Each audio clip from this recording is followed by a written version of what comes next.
Oh, there I am. What is going on, beautiful people? What's going on? I'm feeling a little festive today. How are you all doing? Who we got up in here? Who's our early arrivals? It's 28 of us. It's a small crowd. We'll be getting away with. Y'all want to see episode 9? What are we doing? All right. I see Delsenia is back. Welcome, Dragnat. Good to see you. Good to see. Look, man, I feel like me and Dragnat are like we tight now. We tight now. Mo, thank you for coming through. Brooklyn is here, is ready. Always glad to see you. Who else we got up in here? Fagio 98. Whoa. What is that? Is that Sin City? I love that. That's a cool avatar. I love that. Who else we got up in here? We got Frankie H. Oh, Frankie, I'm always happy to see you. Bitey, what's going on, Bitey? Appreciate you coming through as usual. Gothic chick. You already know. Who else we got up in here? Bree Breeze. Oh shit, it's getting a lot of people starting to show up. Bree, appreciate you coming through. Marty Marmine, yo. You're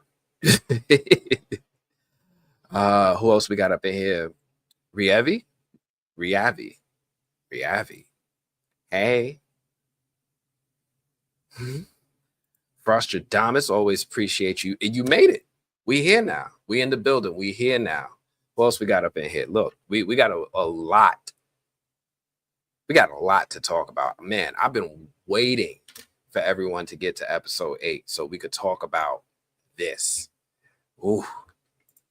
Sunstorm Studio. Appreciate you coming through. Good. Sunstorm, where you checking in from, Sunstorm? Where are you from? I need to know where it is that you're checking in from. I can't hear your voice. You can hear mine, but I like to at least know where you're from. Maybe I've been to your town and it feels like that maybe we'll have a different type of connection if in that way. Marley Mar, appreciate you coming through, my little Comic-Con buddy. I didn't feel alone because of Marley Mar. The idiot of the group. Finally, some more action in the show. Yes. Things happened this episode. Oh my goodness. Gabrielle, appreciate you coming through. Who else we got up in here? We got K Cotton. Oh, that's a nice little K. I like that. With a heart. I'm gonna start. I could write that. Who's in my room? Oh my goodness. With the Clara avatar. Yo, you win. Who's in my room? You win. Who else we got up in here? We got Delicious up in here. Delicious 8323. Tim Simmons, thank you for coming through. By a good artist. Is that, I don't know that artist. It looks like it's definitely not. Let me see. Let me look at it again. It reminds me of the Sin City art or the Sin City style. I'm trying to see if I could recognize that artist. Who draws like that in black and white? I can't think of it. It looks familiar, but I can't think of the artist. Oh, we got, oh man, all right. From Austin, but I live outside Wichita, Kansas now. I love Austin. I'm in Austin for the South by Southwest Festival. We come and shut that city down every March. I like it out there. It always feels like a small city with big business aptitude. Oh, yes. We're back, y'all.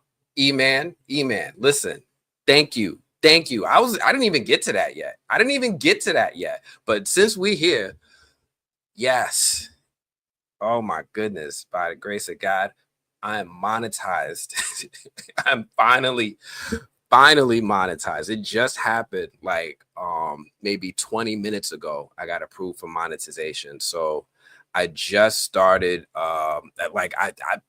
I'm that's why I was late. I was going through all the videos and clicking monetization on everything so fast.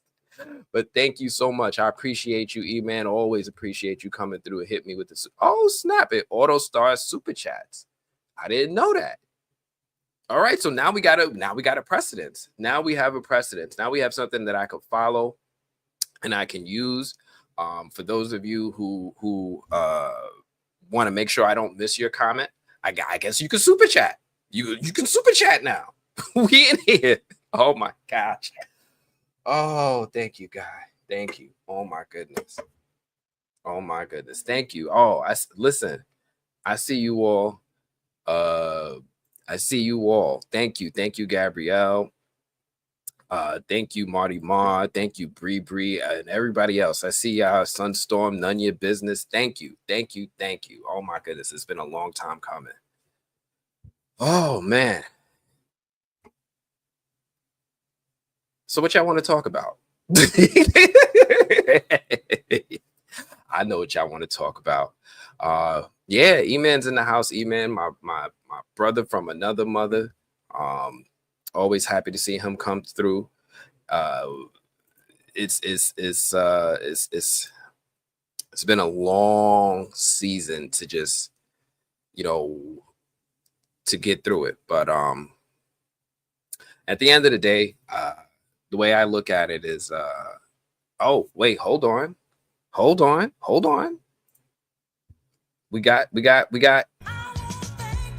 wanna let y'all know. Hey, I wanna let y'all know. We in here now. Oh my goodness. I see some more super chats coming through. Thank you so much, E-Man. I appreciate you. Oh, Frankie.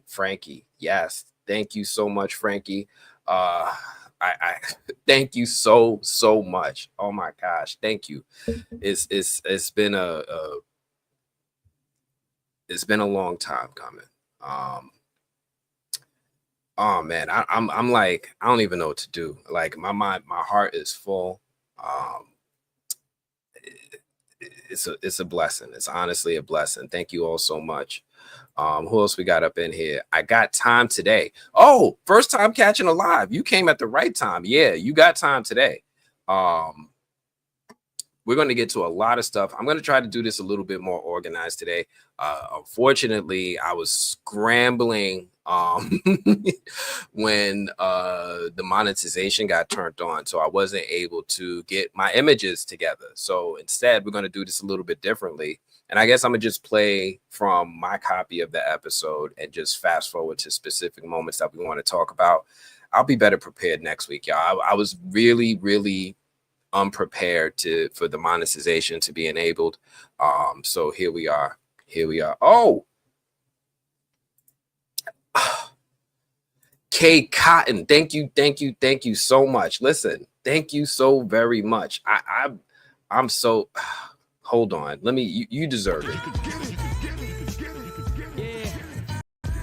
I feel good, don't it? Oh, we in here. I dance every time that joint come on. I love the old Kanye. Thank you so much, K Cotton. Thank you so much, Frankie. Thank you so much, E-Man. I really appreciate this. Oh man, I this is going to change the whole nature of this live stream now. All right, we got 100 people in here, but we got a lot of stuff to talk about. I appreciate you all giving me your time. So I want to be responsible with the time that you all are giving me. I'm so excited. Oh man, my heart is full right now. But we got a lot to talk about with this episode of From. I know y'all are ready. I know everybody's want to ask questions about what happened to Julie, whose body is that in the root cellar. What's going on with Randall and Julie? And make sure I keep my notes out because I just finished writing my script for the episode 9 breakdown. I got to revise it a little. I did my first draft, but I gotta finish that. I want to. Man, I'm so thrown off. Thank you all for coming through. Who else we got up in here? We got Skylar. Thank you for coming through, Skylar. You made it on time. We got 100 people. We at the top of the hour. It's still, it's still a little bit early. We got a lot to cover.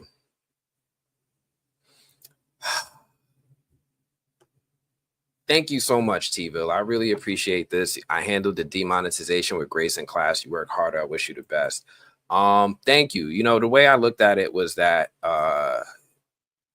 at first I struggled with it because, I waited all year for From season 3 to come back. And I knew that this is when the Fromly comes through. This is when I get the bulk of views on the channel. And I use those earnings for the movieblog.com and that business throughout the rest of the year.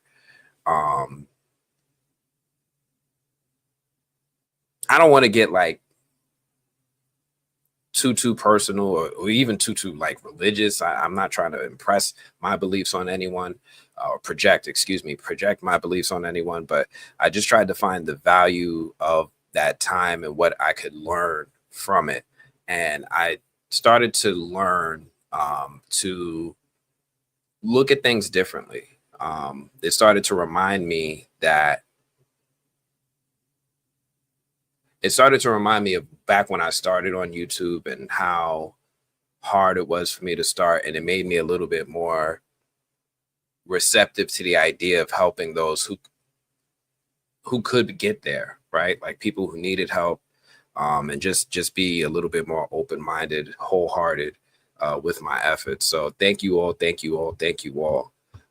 But yeah, I'm not, let's get to this, right? I could, there's a lot to talk about. So where are my notes? Here we go. So we hit episode 8, and episode 8 finally decided to give us some answers, but they dropped them all so quick. It was like an info dump on steroids. I mean, we got the major reveals, we got the family drama with the Matthews, we had a few moments that'll make you question your own sanity and family. I'm gonna get it on all of it, the twists, the turns, the surprises, and whether or not what we saw with Jasper was a retcon, right? I saw some people in the comments, they're like, that's not what retcon means. And I'm like, let's talk about it. Do me a favor, if you're all watching live, I know some of you are part of the replay gang. I want to appreciate those of you who aren't able to make it to the live but then come through and watch the lives afterwards during the replay. Appreciate you. Thank you. If you're watching live, hit a yes in the chat. We've been waiting for these, and if you've been waiting for these answers as long as I have, don't forget to hit that don't forget to smash that like button, subscribe. Every click still helps us keep these deep dives coming. Again, I appreciate you all coming in today. I'm going to try to be a lot more organized in today's live stream. I'm going to allow myself to talk about these moments segment by segment without interruption. And then, of course, do a small Q&A at the end of each segment. And, of course, at the end of the episode after we go through everything. So let me go ahead and let me start by getting this this thing up for us, right? Let me get this. Oh, you guys getting adverts? You guys are getting adverts. Okay, I didn't realize that was going to happen. I don't know if I can turn it off while we're in the live, especially since you guys are already giving us super chats. I really don't want to make you guys watch commercials. We should be able to keep this ad free, right? You guys are supporting me. Let me see if I can do something about that now.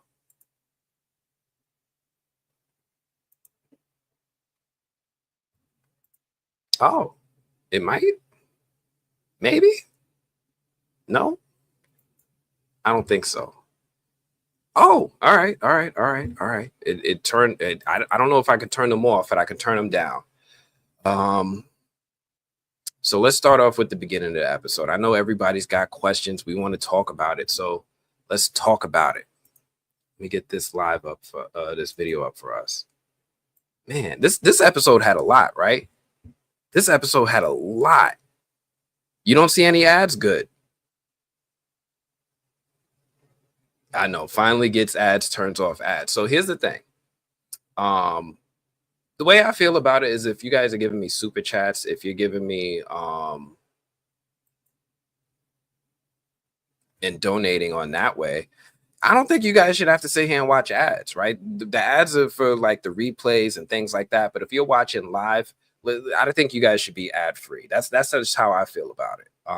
But thank you all for giving these super chats and helping us stay ad free. That's gonna be the MO from here on out. I know everybody's thinking this episode was a banger, and I got to make sure I stick to my notes so I don't say something from episode 9. Let me go ahead and get this up for us. I want to dive right into it and use every minute. Don't Bitey, don't even think it make your money. I know, right? I 8 episodes of, I don't even know how much money that is, and it's probably for the best. It's probably for the best that I don't know. But I really want to get into this episode. Let me I don't think we need sound, right? We don't need sound. We just need to really just touch on these moments. Oh, and let me keep us on brand, man. Let's do that. Where are we at?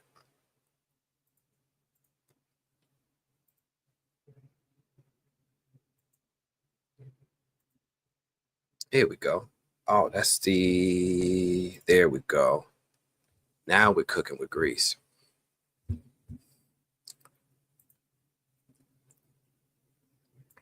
So I want to start off by having this little moment right here. Like, I know this was just a really, really small moment, but when Boyd was sneaking Fatima in the shed and giving off that dad energy, like, I love that. Like, he really was out here smuggling Fatima like she had the secret recipe for the Thanksgiving potato salad. No raisins.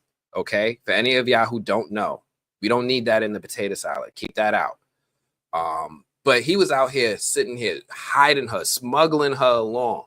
And I don't know. I just kept getting girl dad energy on some really, really good way. Um, it's like what Boyd said at the beginning of the season of the show. A man protects his family, and I like that he was able to walk it like he talk it.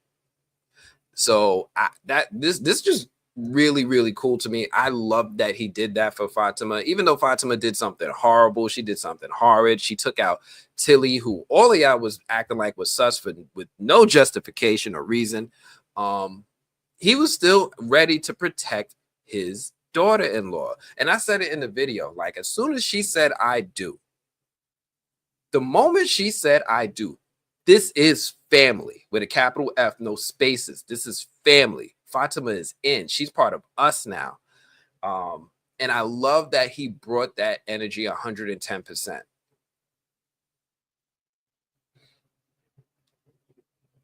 And I like how later in the episode, Ellis even has this moment with her, with Boyd, when he talks about how he wants to run off with Fatima and live in a tent with a talisman.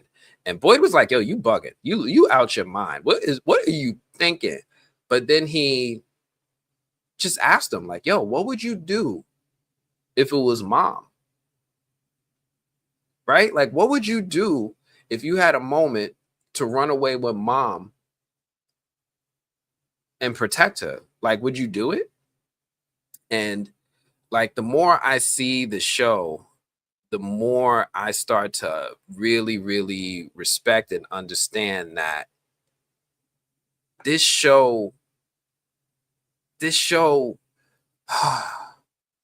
this show has a lot of character development. It has a lot of relationships, and there's a lot of character study in this show. Sometimes it comes off subtle because I know for me, when I'm watching this show, I could get hyper focused on the mystery and trying to get answers and get to the bottom of things that sometimes I miss the forest for the trees. I don't pay attention to all the character development that is happening. It takes like a really intense moment, like when Victor reunites with Henry and he has that really heartfelt father-son moment, that I start to really appreciate the character development. It takes something that intense sometimes for me to really appreciate it. But I really, really, really enjoyed this moment here with Boyd, just like treating Fatima like 100% family. We are out here, and I think about it, like, if it was me, right, with my kids, with my son or daughter, like, what would I do? Yo, the things I would do, I would be like one of those movie characters, like law-abiding citizen. Like, you are not going to jail. We not going. This is not happening.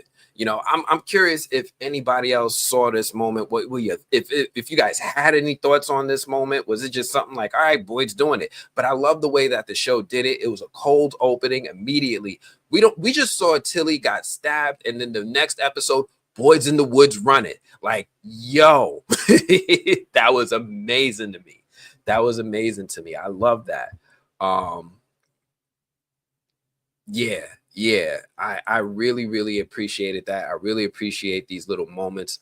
Um, I'm curious what you all thought about it, especially as this moment played out. Like, what was your immediate reaction? I see what y'all saying. I see what y'all saying. Oh my goodness. All right, let me run through some of your reactions right here. Oh man.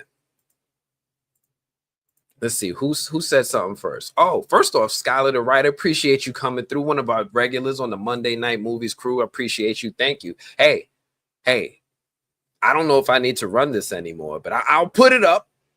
I don't think I need to. I don't know. I'm gonna put it up, but I'm gonna just let everyone know we back. We monetize now. I guess there's a super chat button or a super thanks. I'm gonna try to address as many comments as possible as we go through tonight's episode, but I'm gonna say this: if you do give a super chat, it automatically stars it for me, and it sets you in a separate list on my screen so that I know that I need to address your comment. And of course, I'm going to thank you along the way. So man, I'm so excited. Thank you for coming through, Skylar, the writer. Appreciate you as always. What'd you say, Mandy? Fatima stabbed Tilly, but it wasn't exactly her. That's messed up. Yes. So we're hearing her explain how she's overcome with anger and rage.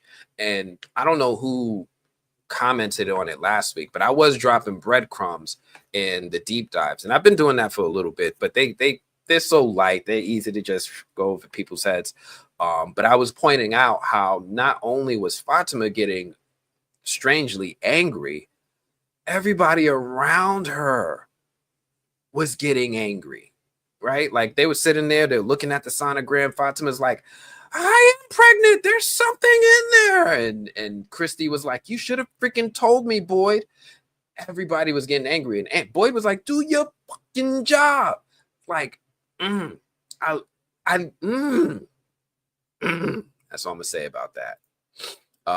What else you got? Nobody effing with his family. I respect the F out of that. Yes. Boyd's a real one. Simple as that. Yo, I don't know where Boyd is from, but he's been giving me a lot of New York energy all season long. I remember that moment when him and Ellis was talking, and Ellis was like, well, you need to do something. Who do you want to pick? Whose life do you want to risk? Huh? Pick one. All I hear is my older brother trying to school me for saying something stupid. Oh, my goodness. I've been feeling Boyd's energy all season long. Smelly Cat says, Tilly is sus until the series finale. Tilly's not even alive no more. I don't. Okay. I'm gonna start John Griffin in this. Like, okay, that's what you. Okay, that's how you feel. Okay. Hit you with that scrunchy face, like. Marty Mar said he always treated her like a daughter. He did. He always treated her with love. He always treated her with respect. He treated her like his son's woman. But now I feel like, at least in my eyes, we leveled up. We leveled up. Before it was like, oh, it's Ellis, I respect you, I'm gonna be nice to you. But now you're not getting my daughter, right? She's going out in the woods. I'm gonna tell these people it's okay. They're gonna listen to me. Ain't gonna be no problems. There's double standards in From Town. Andriana. Ooh, Andy. Andriana says, yes, I love Boyd protecting Fatima too. I didn't expect it. I can't say that I expected it, but I did respect the hell out of it. I did respect the hell out of it. 110%. Boyd walked Fatima down the aisle. Yes, he did. She asked him too, right? At first, he was just standing there and he was like, oh. And then she was like, could you? And he was like, okay. Ooh. The Man in Black said, oh, Man in Black gave a super chat. Hold on. I don't even know how to act, y'all. Let's go.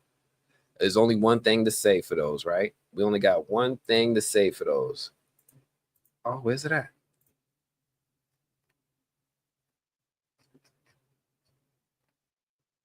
Oh, wait.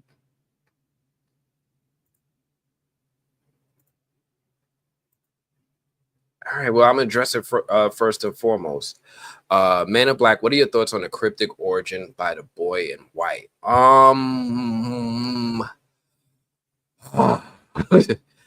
Ooh, I'm gonna get to that. You know what? I'm gonna get to it. I'm gonna touch on it really, really briefly. But I'm gonna get to it more in depth later in the stream. Um, I like that we're getting the information. I like that we're getting the information. I like that they're bringing the boy in white back into the story. I really think that it's essential to make sure he's a relevant part of the story. I have my own personal issues with how they're delivering some of this information, but overall, I'm cool with I'm cool with that. Hey, I wanna let y'all know.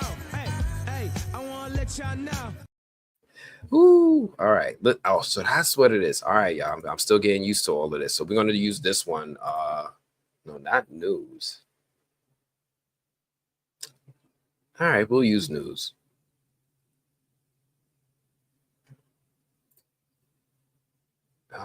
All my overlays are a little messed up, y'all.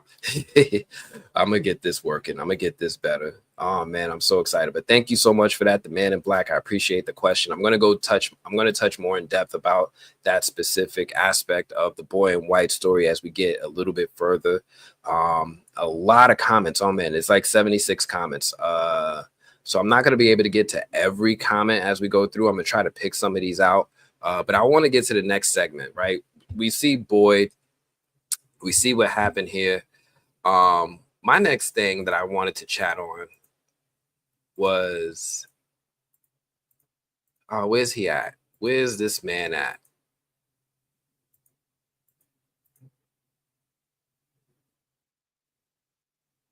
Good old Smelgin. This dude. So why is he just doing whatever the cameras say like it's a TikTok challenge? I get that he sees this strange woman coming out, telling him things, whispering in his ear. I can save you. I could bring you home. And I don't know.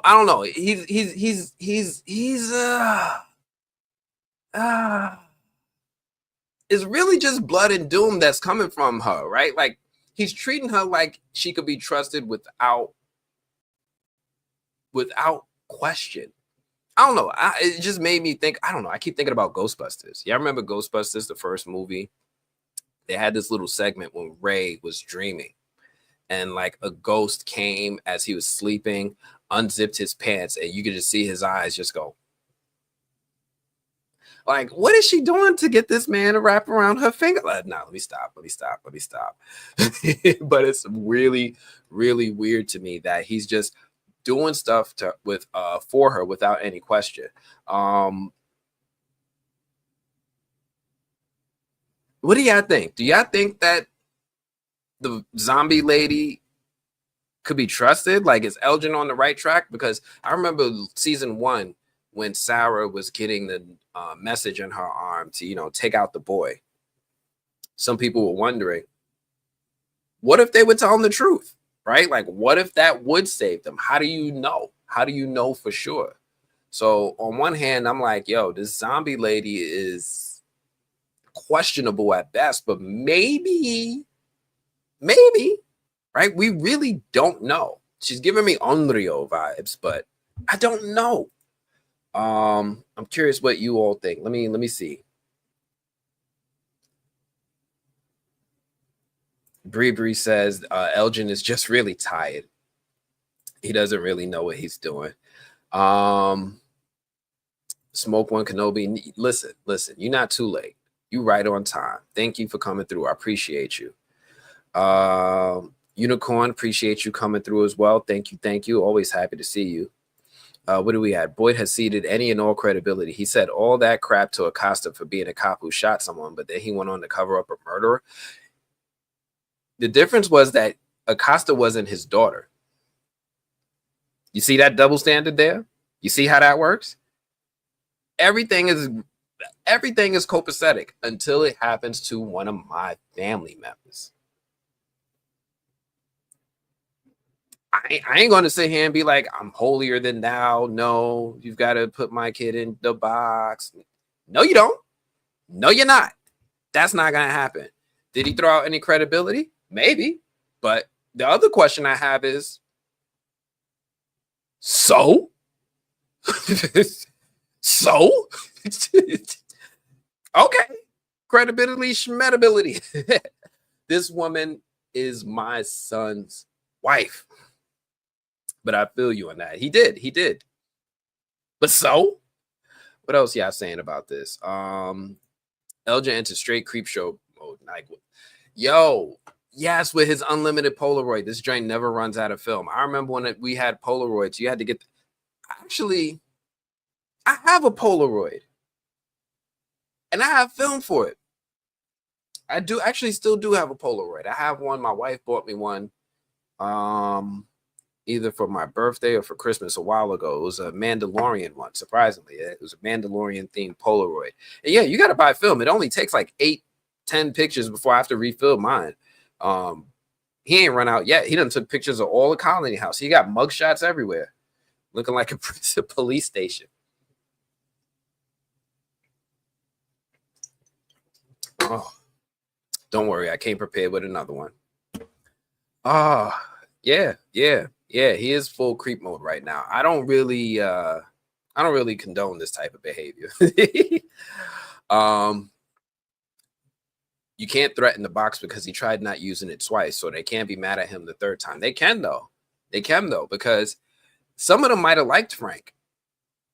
Some of them might have been cool with Frank. So yeah, they can absolutely hit him with the double standards. But more importantly, I think what happened that really set a bad precedence for Boyd was when Dale was in the diner and he gave that whole speech about Boyd and Donna dictating to the town what's good, what's not, what happens and what shouldn't, because everybody saw somebody stand up to Boyd and call him out. So I think more than anything, that was the circumstance that really pushed it to the point where they're not gonna put up with a lot more of this stuff anymore. So yeah, that's how I feel about that. Jessica, appreciate you coming through. Always happy to see you. Thank you so much. What else we got? I think he is trying to do right by her for Ellis and not make the same mistakes of Ellis blames Boyd for Abby. I think so too. He does have a lot of guilt about Abby. So if he can try to help his son not feel pain or go through any of the things that he's got that survivor's guilt. He definitely has that survivor's guilt. So I think he's absolutely trying to do things differently now. Oh, hold on. Oh my goodness. We got 220 people in here on YouTube. Another 21 or so floating between Twitter and Facebook. Thank you all for coming through. Hey, if you can do me a favor, I'm very grateful. I'm very happy that you're coming through. Yes, and we are monetized now, but if you could please give this video a like. Please give this video a like. It'll really go a long way. I see there's 221 of y'all on YouTube. There's like 89 likes. Please give this video a like. It's not going to cost you anything. I appreciate it, and it'll help me in the long run to keep this stuff coming. Thank you so much. Let me try to catch up on some of these comments. I'm so far behind. I'm gonna scroll through some. I'm learning that if you guys give super chats that they will they will float to the top, and here we go. We got one that floated to the top. So hey, I want to let y'all know. Hey, I want to let y'all know. Oh, Mia Moore. Whoa, Mia Moore, I'm married. I'm just messing. I'm mad they wanted to just say Sarah did it. Foul work. You know, here's the thing. Sarah's got a couple bodies, right? And the other thing is that they know that Sarah's been told to take people out, and she's been willing to do it. So when they see another person taken out without any clues as to who it could be, the person who took out 2 people is the first person I'm gonna look at. Like, you already borderline serial murking people, right? I'm trying to keep careful with my words, keep this monetization safe. So you dang near serial murker now. But thank you so much, Mia Moore. I really appreciate you. Thank you so much for the super chat. Thank you. Oh man, I love how that floats to the top. I didn't know. I've been doing this all season long. I didn't know that button wasn't there before. Oh man, she got mad bodies. Yo, she's got what? 4 bodies on her? Yeah, Mia Moore, you called it out. She got about 4. She got Toby. She got the old nurse. She got Kenny's dad, Bing Kyun, and she's got her brother. Like, damn. Okay, she's a serial murker. She's a serial murker. Oh.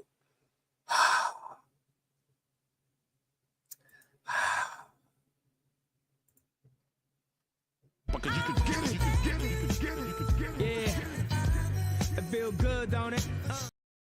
Oh, yes, May Kent. Thank you so much for the super chat. I really appreciate it. Thank you so much from the bottom of my heart. I'm going to touch on this right now. Victor was right about Elgin. And I ain't going to lie. I didn't see the clues, right? My own biases put up blinders to that clue. Like, I was just sitting here like, why the black man got to be sus? Like, I don't like him. I was like, what? Why? What did he do? He had a dream. He came through. He was looking for help. Like when Victor first saw Elgin was running from the monsters. He was running for his life. I was like, where's all this energy coming from? And I can't even front. My own biases just put up blinders, and I'm human, y'all. I'm human. I was like, this man ain't do nothing wrong to be treated like this by Victor. But thank you so much. I really appreciate you, May Kent. Thank you for that. Who else we got up in here? I don't missed a few comments. We're gonna move along onto the next scene soon. The goon of Fromville. Yes, he is the man in black. Look, I call Smelgin a goon all the way through these things now. Big goofy goon. Who else we got up in here? What she said. Thank you so much. Look, this won't be the first time that the From chat turned into a dating app. So shoot your shot. I don't know. Maybe she's in a relationship. I don't know. Shoot. You miss 100% of the shots you don't shoot, right? Oh. T. Calypsox says, okay, Sarah murked Toby, but nobody knew about that. She murked her brother Nathan by accident. She let the nightmare creatures in, but actually didn't murk them. That is murking, right? She did do that. You open the door, like, just because you let the instrument do it, you open the door for the instrument. That's like pushing somebody off a ledge and saying they got murked from the fall, not from the push. Nah, she did that. She guilty. Plus she kidnapped Tab. Oh, you right about that. I forgot about that. She did lock Tabitha in the hidden room in the barn. Oh man, I forgot all about that. Gabrielle, you a real MVP right here. Who else we got up in here? 5-star reactions. Thanks for coming through. Appreciate you as usual. 5-star. Fire. Yeah, more fire. I'm sorry, that's the Jamaican in me. More fire. Because he's been there for 40 years. Why does Victor know so much? He's been there a long time. The force is strong with yeah, Smelgen. The force is strong with Smelgen. Let's keep it there. Am I gonna have memberships? I'd absolutely join. Maybe I have a Patreon, but I guess I could do memberships now. I've never considered it. Let me think about this. But thank you for pointing that out, Frosty Thomas. I'm gonna see what I can do. I will say this: if you're not familiar, I do have a Patreon, patreon.com/themovieblog. The Patreon members are enjoying a lot of stuff that I haven't released, or they get stuff released early. Sometimes MGM will give me permission. With their permission, of course, they'll be like, Anthony, you can share this specific clip from an episode before it's released. And the Patreon members are enjoying that stuff now. Right now, the Patreon members are also enjoying early access to my theory as to what I think is happening. It's not my big theory on why I think things are happening, but definitely the what's. So that one I haven't published on YouTube yet. It's just for the Patreon members right now. I'm going to release it now that we monetize. Shoot, maybe this week. Let's see what happens. But that is a something that is happening. I'm going to consider that. Also, before I forget, I meant to say this at the top of the episode. We're going to do a live drawing of our the winners of the contest. So, oh man, I'm gonna save it for a little bit, but thank you all for everyone who entered the contest. I know the contest is over now. You guys blew every other contest I've ever run out of the water. Like, I'm used to, like, a couple hundred people entering contests. We had over 1,500 people enter this contest.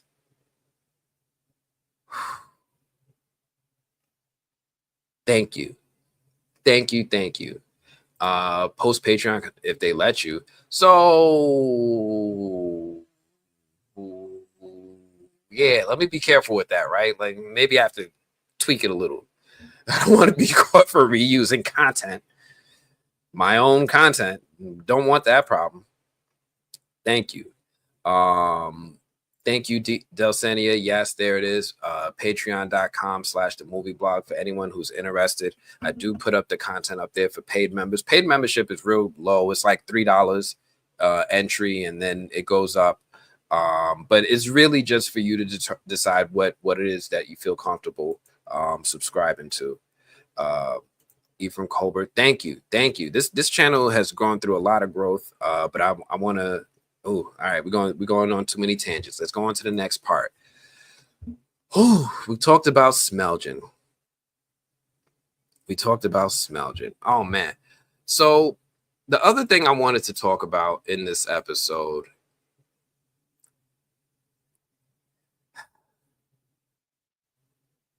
I didn't even have this one as a note, but since we here, anybody else, like, I saw this and I was like, yo, these two are pairing so well. That's why I was like, yo, they are Nightwing and Batgirl. For all my DC Comics fans, y'all know Nightwing and Batgirl have like a on again, off again romance. Most fans want to see them together, like some Peter Parker and Mary Jane type stuff.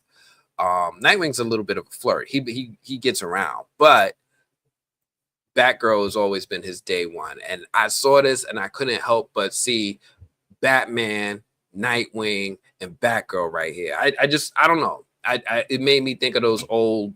I grew up with the Adam West shows. That's where my head was at. Why you think he don't change his clothes? Because he don't. He's had that T-shirt on since we met him. I think he vomited in that T-shirt. He don't change his clothes. What else we got? Yes, Kenny and Acosta are great together. I'm feeling it. I'm really feeling it. Kenny and Acosta, Mia Moore, I'm gonna stop putting you up because you distracting people. Okay, I'm playing. Let's say whatever Elgin is doing works and everyone goes home except Fatima. What's the plot of season 4? I'm assuming everyone or some reunite or none. And what happens if Elgin releases something? So I'm gonna star this one for later because that's multiple questions in one. We're gonna get to you, Aaron Brown, but I'm gonna have to save this one for later because that's a lot to touch on. Mandy says no. Oh, you don't want to see them together, Mandy? Why not? What's wrong with Robin and Nightwing? Nightwing and Batgirl. Ray Barnes was good. Appreciate you coming through as usual. Hey, That's a nice little simple art icon. I appreciate it. I'm glad they made the black kid Elgin the villain and Boyd the hero, not the stereotype of black people going first in these scenarios. You know, I wasn't going to touch on this yet, but I'm going to touch on it now since we're here. One of the things that I've noticed about this show, and part of the things, oh, well, shit, I guess you guys are going to get a live theory. Since Robson brought it up, I've been sitting here wondering, why is this show called From? Right? You guys have seen my interviews. I've spoken to everybody I could, and I've asked them all, why is this show called From? And I don't think I've gotten a definitive answer yet from anyone. So I started to just pay attention to something. And one of the things that I noticed is that every single person that's a principal character on this show seems to have a different cultural or ethnic background than the other. Right? We have Boyd, who's a black man. We have Ellis, who's a biracial man. We have Kenny, who's an Asian man. We have Fatima, who's an Iranian woman. We have so many different people of so many different backgrounds, right? We don't have more than like 2 or 3, black guys. We don't have more than 2 or 3 Asian guys. We only have a couple, but everyone seems to come from someplace different. So it started to make me wonder if this show, even though it could be a double and a triple entendre with fairy and fae, I'm not dismissing that stuff, but I'm wondering if the show is about where people are from and all the different dynamics that they bring to the table with their unique backgrounds. So there's a live theory. I don't have any evidence to support this one, so I'm not making a theory video, but my theory as to why this show is called From could be related to everyone coming from so many different cultural and ethnic backgrounds, coming together, living together, and just trying to survive. I also like the concept that despite everyone's differences, like in the world, because they have a common threat or a common goal, all that stuff goes out the window. I don't see nobody being racist. I don't see anybody being sexist. I don't see anybody being a bigot. They're like, I just want to live till tomorrow. I don't have time to think about all of that. And I really like that about this show. So yeah. All right. What else we got? I ship Ken Costa. Ken Costa. I love that. Oh, we making that official, Carlaway. Thank you so much for coming through and making up that term. This is it. Ken Costa. We in here with that. Mandy, you said no. What else we got? Can we talk about when the diner will get back up and going again? Bacta looked like she was about to. We haven't heard enough music from the diner this season. What was the last time we heard music? When Acosta was in there, right? We heard that music. It's not like season 1. Season 1, we was getting songs every episode dang near. But this one has been a lot slower. So we could definitely talk about that. Let me see. Do I have any? Oh.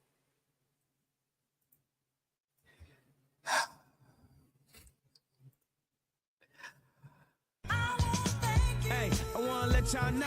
Hey, I want to let y'all know. Oh. Acosta will definitely be what breaks the last straw between Boyd and Kenny. Mia Moore, I don't know about that. Because I feel like Boyd and Kenny have a bond that goes beyond certain things. Like Kenny should have been done with Boyd, right? After Boyd withheld information about Binkyon's passing, that would have been it. You didn't tell me who took out my father, and then you want to walk around and act like ain't nothing happening in my face? That to me right there, like if somebody withheld information about what happened to one of my family members and they got hurt and you knew and you're acting like you my friend, you're not my friend. So he should have been done with it. But Kenny seems to be a much more wise, resilient individual than I probably would be at that age. So I don't know if this will be the thing that breaks it unless he sides with Acosta. Right? Like if Acosta is like, he's got my gun. He's got my gun. I just want my gun. Right? If he's like, yo, give her a freaking gun, Boyd. Right? If he pulls his gat out or Boyd again over some stuff like this, then I'm with you. Yeah, that'll be it. But thank you so much, Mia Moore. I really appreciate you with the super chat. Thank you.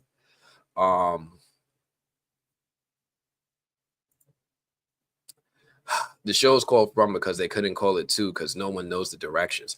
I also thought that they called it From because they knew it was something that they could establish on Google searches. I remember when the show first came out for the first 2 seasons, you couldn't Google it like at all. But now that we're on season 3, if you type in like From TV show, this show actually comes up. That was not the case for the first 2 seasons. It was impossible. But yeah, I did just want to talk about this Ken Costa ship real quick and talk about it for a quick moment. Jade is French. Jade is part French. Yes, he was raised in France by his grandmother for a while. So he is. Let's see. What else we got? Yes, everybody's from someplace else like America. Yes. All right, we got 288 people. Thank you all, everyone, for coming through. 270 of you all are watching on YouTube. There's 140 likes. Look, if you could please do me a favor, if you could please give this video a like, it would be so appreciated. I'm just getting back on my feet, so to speak, when it comes to things on this channel. So if you're able to give this video a like, it would really be a big help. I appreciate it. Thank you so much for coming through. Or if I just got to do more to convince you, let me just go ahead and do my best to convince you, you know. But yeah, there's 200 people up in here, 270 people, 150 likes now. Thank you for coming through. Let's talk about some stuff. Oh, wait. Wait. Because you could get it, you could get it, you could get it, you could get it. Yeah. It feel good, don't it? Tim McNeil's coming through and is saying, yo, y'all need to stop with the Elgin slander. All he did was kidnap a killer. I agree, Tilly is sus, but she got by Fatima. But here's the thing. First off, thank you, Tim McNeil. You didn't have to do that. I really appreciate it. Thank you so much for the super chat. Let's get to that. Let's touch on that for a second, right? We're talking about the Elgin slander and whether or not I should call him Smelgin and all this stuff. Does Elgin know? You know, like, does Elgin know what Fatima did? Or did he just take Fatima because the zombie lady said so? Right? As far as I know, unless she told him, maybe she told him off camera. I don't know. Maybe she told him. But as far as we know right now, he's just following orders. I don't know if he's actually knows what Fatima did. Only people we know that knows for sure is Boyd and Ellis, right? So yeah, thank you so much, Tim. But look, Elgin's got to give us a stronger argument to defend him. I think, at least I think so. Like he's really gooning right now. He's just soldiering without thinking. So I don't know. But I appreciate you coming through and giving that super chat. Thank you so much. Oh man, I done fell behind a whole bunch of a Kenny instead of Ken Costa, a Kenny. Let me think. What you know what? Let's put it up to a vote. Which do we prefer? Ken Costa or at Kenny? Because I want to say Akui when I see that. But at Kenny or Ken Costa. Can we put this to a vote and just agree? Let me know what you guys think in the comments. Whoever gets the most at Kenny or Ken Costa, that's what we're going with from here on out. I thought Kenny broke the radio in the diner. K Cotton, there's a bunch of radios in the diner. There's a bunch of them. So it could have just been a different one that was playing. There's like one at every booth. Sam Anu, look, you're not too late.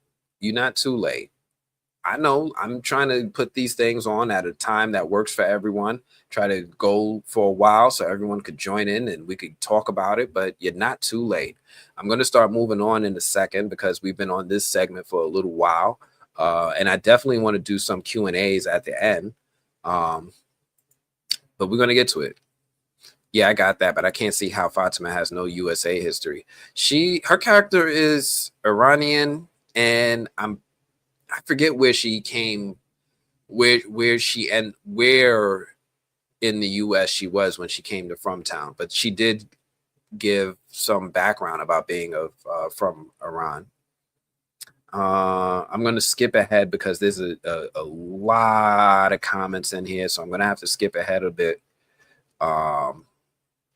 Let's see what the votes are saying. For as far as Ken Costa or Act Kenny. Michael Lamont said neither. Neither.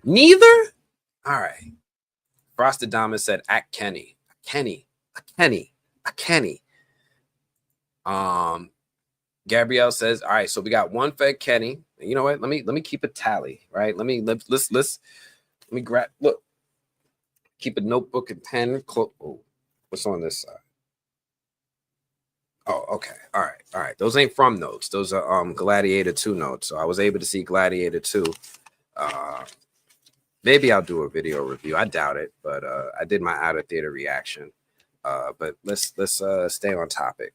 We got one for Ken Costa, and we got one for Act Kenny. Let's see. We got Skylar said Ken Costa. Mary said Ken Costa. William Waddy said Ken Costa. 1, 2, 3. Michael Lamont. Let's see. Ken Costa. Oh, snap. You can't vote twice. Precious Thomas tried to vote twice. Ken Costa. Oh, man. It looked like Kenny flows better. All right. I mean, it does, but Ken Costa's getting them votes. Canasta. Katie Joe comes through with the Canasta. Heather WP, got to hit that notification bell. It definitely helps. Richland Ford. Oh, okay. Yes, we're going to get to that. I'm going to star you for later. We're going to definitely get to that. She lived in Colorado and was heading to Portland, I think. So that's where she was. Okay. That makes sense. That does. She may be Iranian, but she can't run for crap. She ain't been eating dragnet. She's been eating garbage. She's been eating trash. She ain't got no calories. She ain't got no. She needs to eat some pasta. Let's see. We got 266 people, 158 likes. Please, y'all, if y'all could give this video a like. Oh, you can make a poll for this for the name, Anthony. That's a great idea. We're gonna do a poll after this one. I'm gonna do a poll tonight. I'm gonna put it up and we're gonna do the votes and we're gonna come back later. Don't forget, for those of you who have entered our contest, I'm gonna announce the winners live for the giveaway. The boxes are ready, they're full. I'm ready to mail them out. Kayla's bestie, you know. But yeah, let's keep this going to the next scene. What did I want to talk about? We talked about Elgin's. Oh, yes. Okay. Yes. We need to talk about this. Where's it at?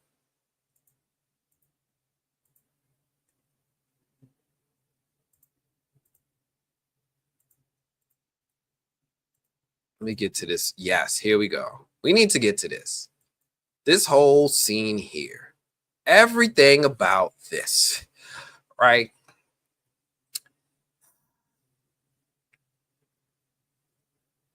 Anyone else see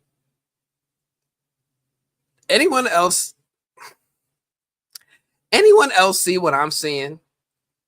Right? Like, there's been a lot of conversation, right, about Julie and potentially having a crush on Randall. Right? I kind of see it. some people are like, well, didn't she just have a crush on Elgin?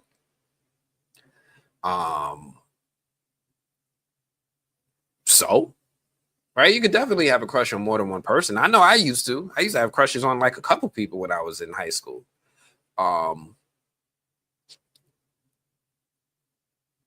So couple things. One, we're not going to shame Julie, right? That's not what we're going to do around here. We're not going to shame Julie for being at that age where she's trying to explore herself and explore other people. She's a young woman trying to figure out her way in the world. We're not going to shame her. There's some question as to, well, I don't know if there's any question, but I also do like to remind people that she also had a crush on Fatima. Y'all remember that? Y'all remember when she had a crush on Fatima? And she saw Fatima had a girlfriend, and she was like, hey, what are you doing? You just kissed a girl. And she's like, oh, we have a unique kind of relationship, me and Ellis. And then in that same episode, Julie tried to kiss Fatima, and Fatima was like, you like a little sister to me. Like, what are you doing? And then Julie ran off in embarrassment. So I'm curious how people feel about Julie crushing on Randall. I know for the most part, when I looked in the comments of my video, a lot of people, the first thing people said is, yo, how old is Randall? Right? Like, how old is this man? And that this girl is crushing on him. So, one, we got to acknowledge one thing. Randall is not pursuing Julie. He's just not. He's not pursuing Julie. Julie is showing signs that she may have a crush on him. And for the most part, he's just swatting that stuff away. He's just ignoring it. He's not really paying it no mind. He sees her more, in my mind, like a little sister or a niece. He's giving big brother vibes. Oh, you didn't learn how to drive? Come on. I'll teach you how to drive. You know, that kind of stuff. Stay the F away from those ruins. Don't go back there. You know, he's given a lot of vibes. Like it's not romantic from his perspective. So, you know, I want to just establish that because I don't want to, like, Randall's in the middle of his Vegeta arc right now, right? He went from villain. He's trying to do his redemption thing. He's trying to be part of From Town team, the Mystery Inc., all that good stuff. He's trying to get on the side of everyone else's good side. So I don't want to sit here and act like he's doing something to promote this relationship. He's not. But Julie having a crush on him, I don't think anybody wants to see it because it just gives everyone the ick, right? Like everybody's like, how old is he? I don't know how old Randall is. Randall could be 19. Randall could be 25. I have no idea how old Randall is. But it's not out of the ordinary for people to have a crush on someone older than them, whether it's a man or a woman. It's not out of the ordinary to be crushing on somebody older than you. But I'm curious what everybody thought about this moment, about this interaction, about this potential that the show is teasing. I started to wonder what is the meta commentary here? And it made me start questioning things because the first thing I said is like, all right, let's say Julie is 16, right? Let's say Randall is 20, 21. Let's say, I'm not saying I'm condoning relationships between 16 and 21-year-olds. I'm just saying hypothetically, let's say that was their age. Obviously, most places that is a problem, right? That is a huge problem. I believe there are some states in the United States where it's fine. I don't know why, but that's the law in some states. Furthermore, in some countries, that's fine.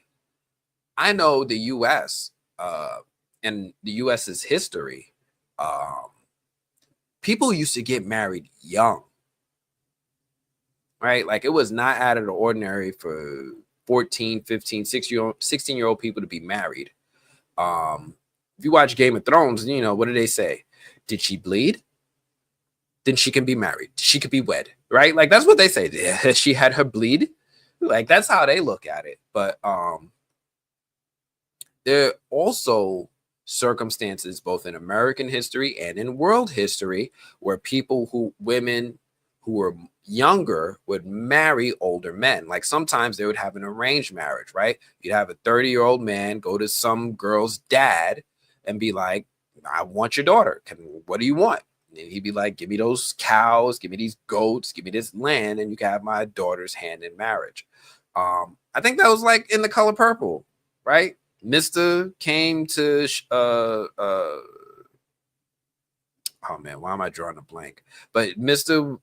had to buy his wife, right? Wasn't that the thing? And she was way young. She was like a little girl, and they had a relationship.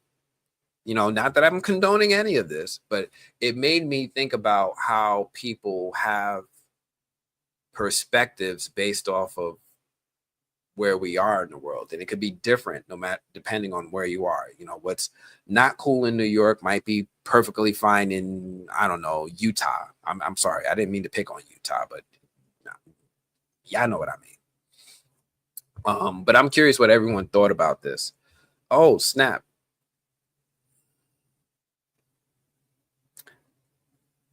Oh, can we stop? Oh, snap. It's making everybody uncomfortable. Oh, it's wrong. Okay. Okay. Okay. Okay. All right. All right. I didn't know how everyone felt. I was curious.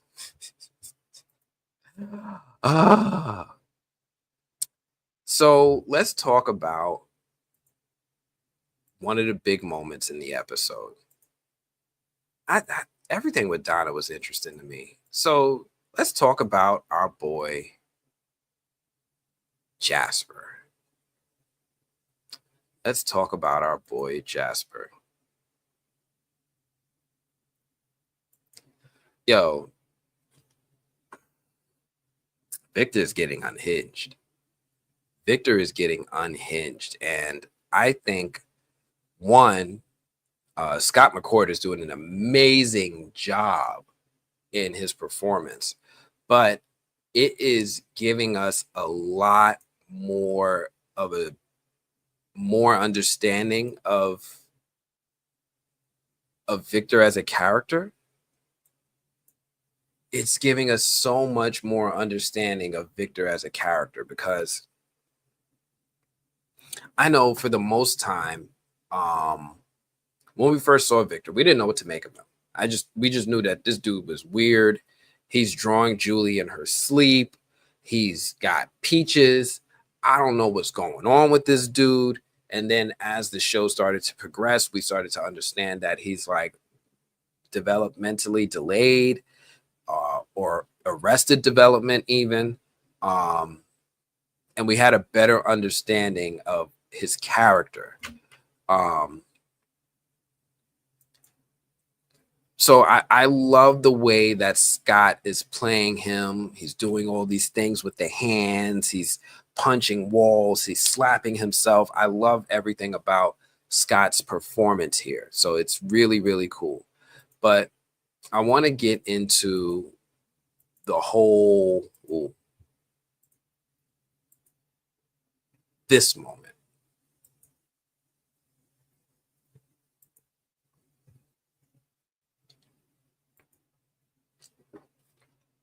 One second we see Jasper talking, and then the next second they'd said, psych,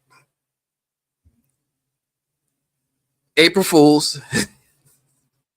Yo, I'm curious, did the Jasper reveal blow your mind, or do you feel robbed? Do me a favor, let me know in the comments. Type mind blown or meh in the chat. Was it not a big deal to you? To me, I know that it blew me away. I'm curious what everyone else thought. I saw mixed things in the comments yesterday. I've been trying to catch up on all of them, but I saw lots of different thoughts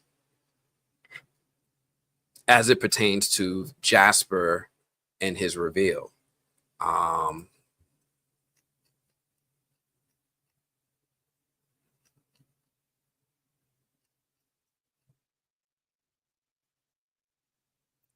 Okay, Lavish, All City Big Hex says meh, robbed. Skylar the writer said I felt cheated. Lavish said too predictable. Okay. I can see that a little bit because they did plant seeds. Blink Crush says Jasper is surely going to talk and take all of us out when he does. Oh man. Queerly Yours says it made sense to me that his memories are distorted. Yes. PS said I am scared of dolls, so I wasn't sad. I get that. I don't think it was earned. I don't really like it. Meh. I need to see Jade talk to Jasper. It has to happen. It will happen, I believe. Nah, we hate retcons. MO says mind blown. Okay. That's your MO. I get it. Lavish said I felt cheated. I still think we would have another Jasper moment. All right. So for the most part, it seems like everybody, it feels like a lot of people feels the same way I did when I saw that.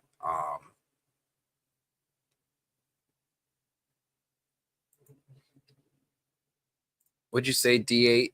DB, excuse me, DB. I said D8. Is that the Simpsons clouds?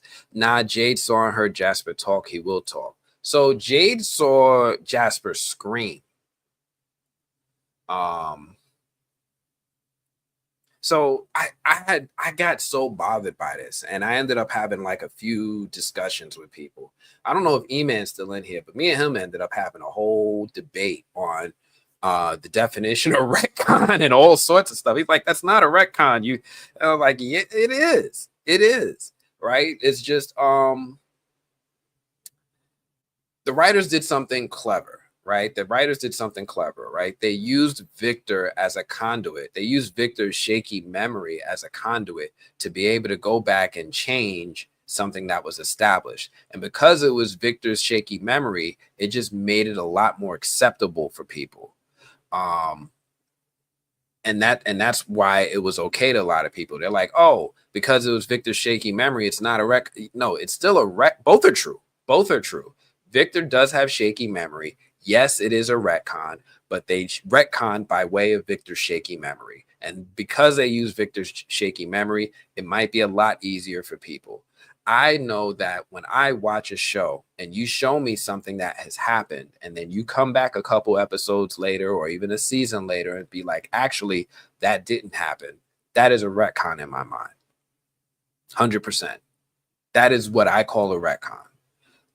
So I get that Victor's memory is not reliable, but it is what it is in my mind. Thickly, thank you for coming through. It's always good to see you. Teases World, dang, 1 hour late. Look, but you came at the right time. We talking about the good stuff. Robbed. So here's my thing. I really, really wanted to see Jasper talk. Mary said, I don't know. I think it was planned from the start. I don't think it was planned from the start. And I'm going to get into a little something about why. I'm going to see maybe I can even play a clip. It's called Writers Writing Themselves in a Corner. Jalen Fonville nailed it. Oh my gosh, you nailed it. Teases World, what up? Dragnet says, not called bullcrap. They retconned it. They needed to change something or fix a continuity issue. There's too many Jasper sightings. Yeah, that's how I feel as well. That's how I feel. And because they established Jasper season 2, season 3, we got all these sightings. I wanted to see him talk. I wanted more of this supernatural. I wanted more of this mystery and this horror to be coming through. So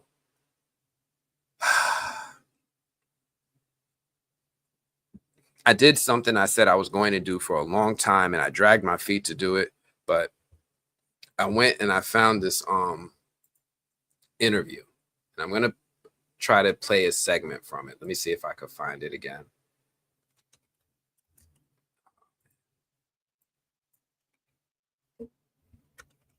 There's an interview with oh man.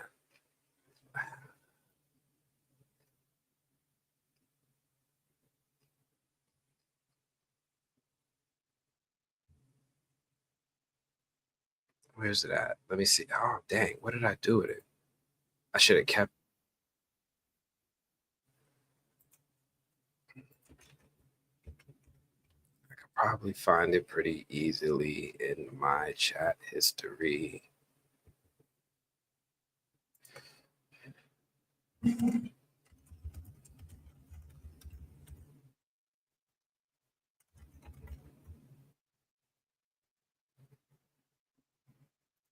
Yep, found it.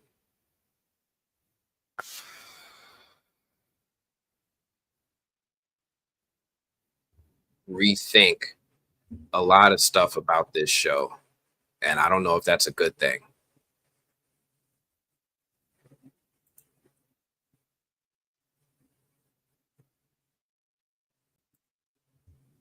So I'm gonna switch gears real quick. We're gonna stop looking at this for a second, and we're gonna look at this interview. Let me share this tab. Now, this was an interview that Comic Book Resources did with the cast of From. It's on YouTube. I'm not going to play their whole interview, but you can find it. But I want to touch on a little bit of what was said about the show that really made me think twice about this. And I wanted to bring it up with all of you all to see how you all felt about this. Said it earlier today. There's a fissure in Jim and Tabitha's relationship, and the question is, how do you go? The question of like, how do you choose to live? He said originally we thought a bit more like this pandemic thing. One of the things that kicks in for me a lot right now is like commitment to family. Like there's so many things about commitment to family, like staying in the fight because you have no other choice but to fight, right? But staying in why you're staying in, and it really has started playing out like a big family drama for me personally. Oh, yeah, I just keep watching like how the relationships in the family keep changing. How I actually have a son, but another guy who's like my son, and a daughter who's over there, and you know what I mean, and a de facto kind of wife, but except I killed my other one. Anyway, be careful. You're not my wife, so you don't have to worry about it. No, I don't worry about you at all. So for those of you who don't know, I'm gonna just point it out real quick. This guy right here in the green, this is John Griffin. This is the creator of From. He's the head writer. He's the one who has all the answers. This is Jeff Pinkner. He's like the showrunner of the show, and everyone else, you should kind of have an idea of who they are. This guy is the man, though. I want to see if I can get to this little moment where She wanted to say Julie. And you know what I mean? And isn't real. You know, like our circumstances are me, what if this is the town? My psyche, me. yeah. We're always creating roadblocks. We're always having misselves. Yeah. So those things are really good. and I think you know, one of the things that I find really fulfilling about the show is that the ability to explore like the fact that like this isn't real. You know, like our circumstances are transitional. What is real is this. You know, it is the relationship and the love and the that you had and the interpersonal dynamics that you have with people. And in this place, that's all they have. And especially, you know, in the times that we live in now, that's a really attractive thing to explore. Yeah. Is that when you live inside a nightmare, you hold on to each other. I keep thinking of the word resilience. Can you get up one more time than you've been knocked down? Mm-hmm.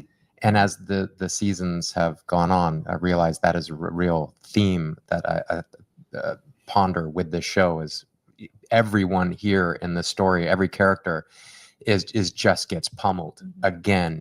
Yeah. I think that long form storytelling, many of my favorite series, they're about family, and it's about found family. And oh yes, here we go. How do you do it? Yeah. I think that So he says something here, right? So he said like 3 times this isn't real. Yeah. But something else that they mentioned about was the purpose of this show from their perspective. And it kind of, I don't know how I feel about it. So let me see what you all feel about it. my favorite series, they're about family, and it's about found family. And we're here at Comic-Con, which is like the heart of tribal. You know, if you belong to any tribe, you will find your people at Comic-Con. Yeah. You know, and it's like I think it's what keeps pulling people back to shows like ours, because it's a reflection back of the choices we all make. How do we value our lives? And I think also too, it was really important, even in the selling of the show, to convey like this is not a show about hopelessness.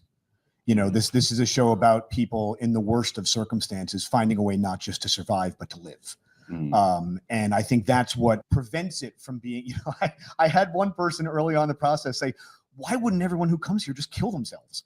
It's like, wow, this might not be the show for you guys. Because that would be the most depressing show ever made in the history of television. And, you know, right, exactly. And the end. You never find out the mystery because everyone died.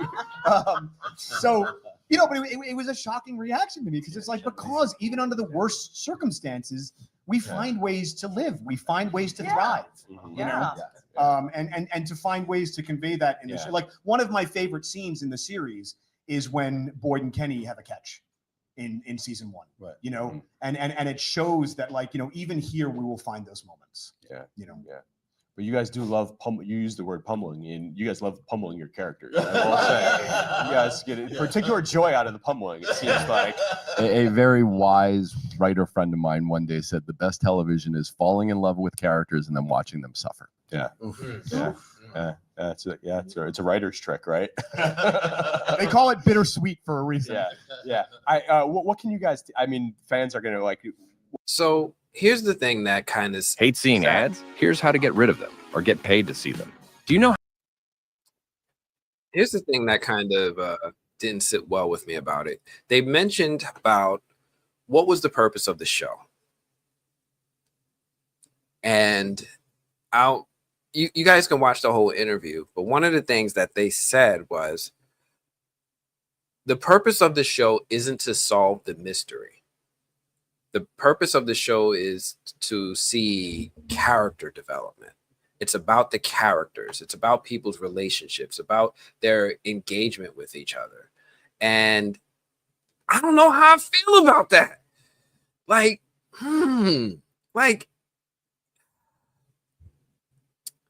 so this has really been bothering me ever since I saw this interview.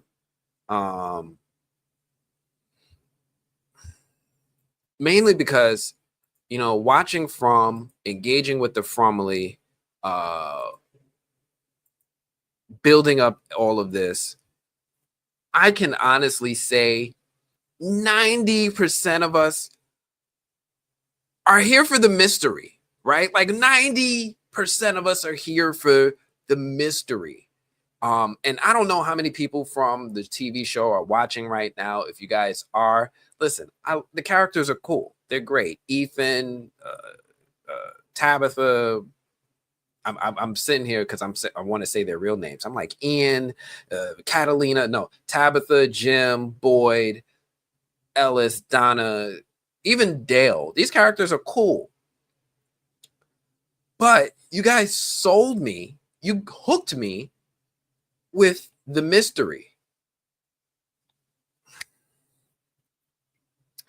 And that's where I'm having trouble reconciling my feelings about this, because as much as I love a good character study, I love Breaking Bad, I love The Sopranos, I love seeing Walter White go from a regular person into a villain, I love watching Tony Soprano go through all sorts of stuff while trying to maintain a vice grip on the mob that he leads. I'm really here for the mystery. Like, every time they introduce some new supernatural thing, I'm in. But if they want to tell me, hey, they're here for the character development from the writer's perspective, that gives me trust issues. Like, it makes me wonder if this is not your priority and selling me on a game of Clue and who done it and solving the mystery, and really it's just about seeing how a family would survive in bad circumstances. I have issues with that. Like, a lot of people have said we are 3 seasons in, and we are getting a drip feed of answers. But when I saw that interview, I was sitting there, I was like, oh, that's why.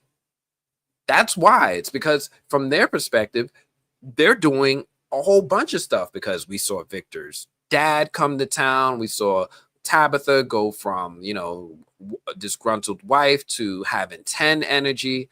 We see Sarah go through her change. We see Kenny go from loyal deputy to someone who's finding their own independence.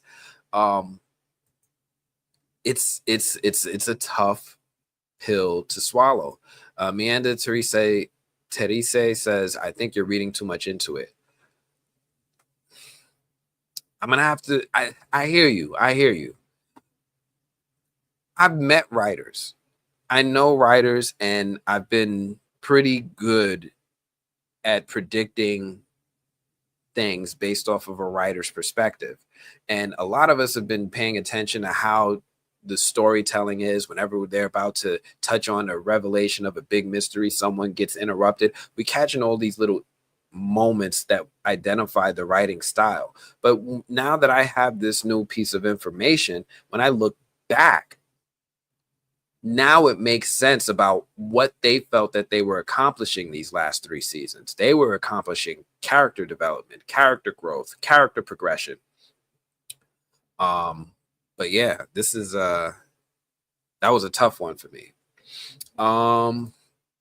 Bree said it's about family. Boyd should have drifted the ambulance.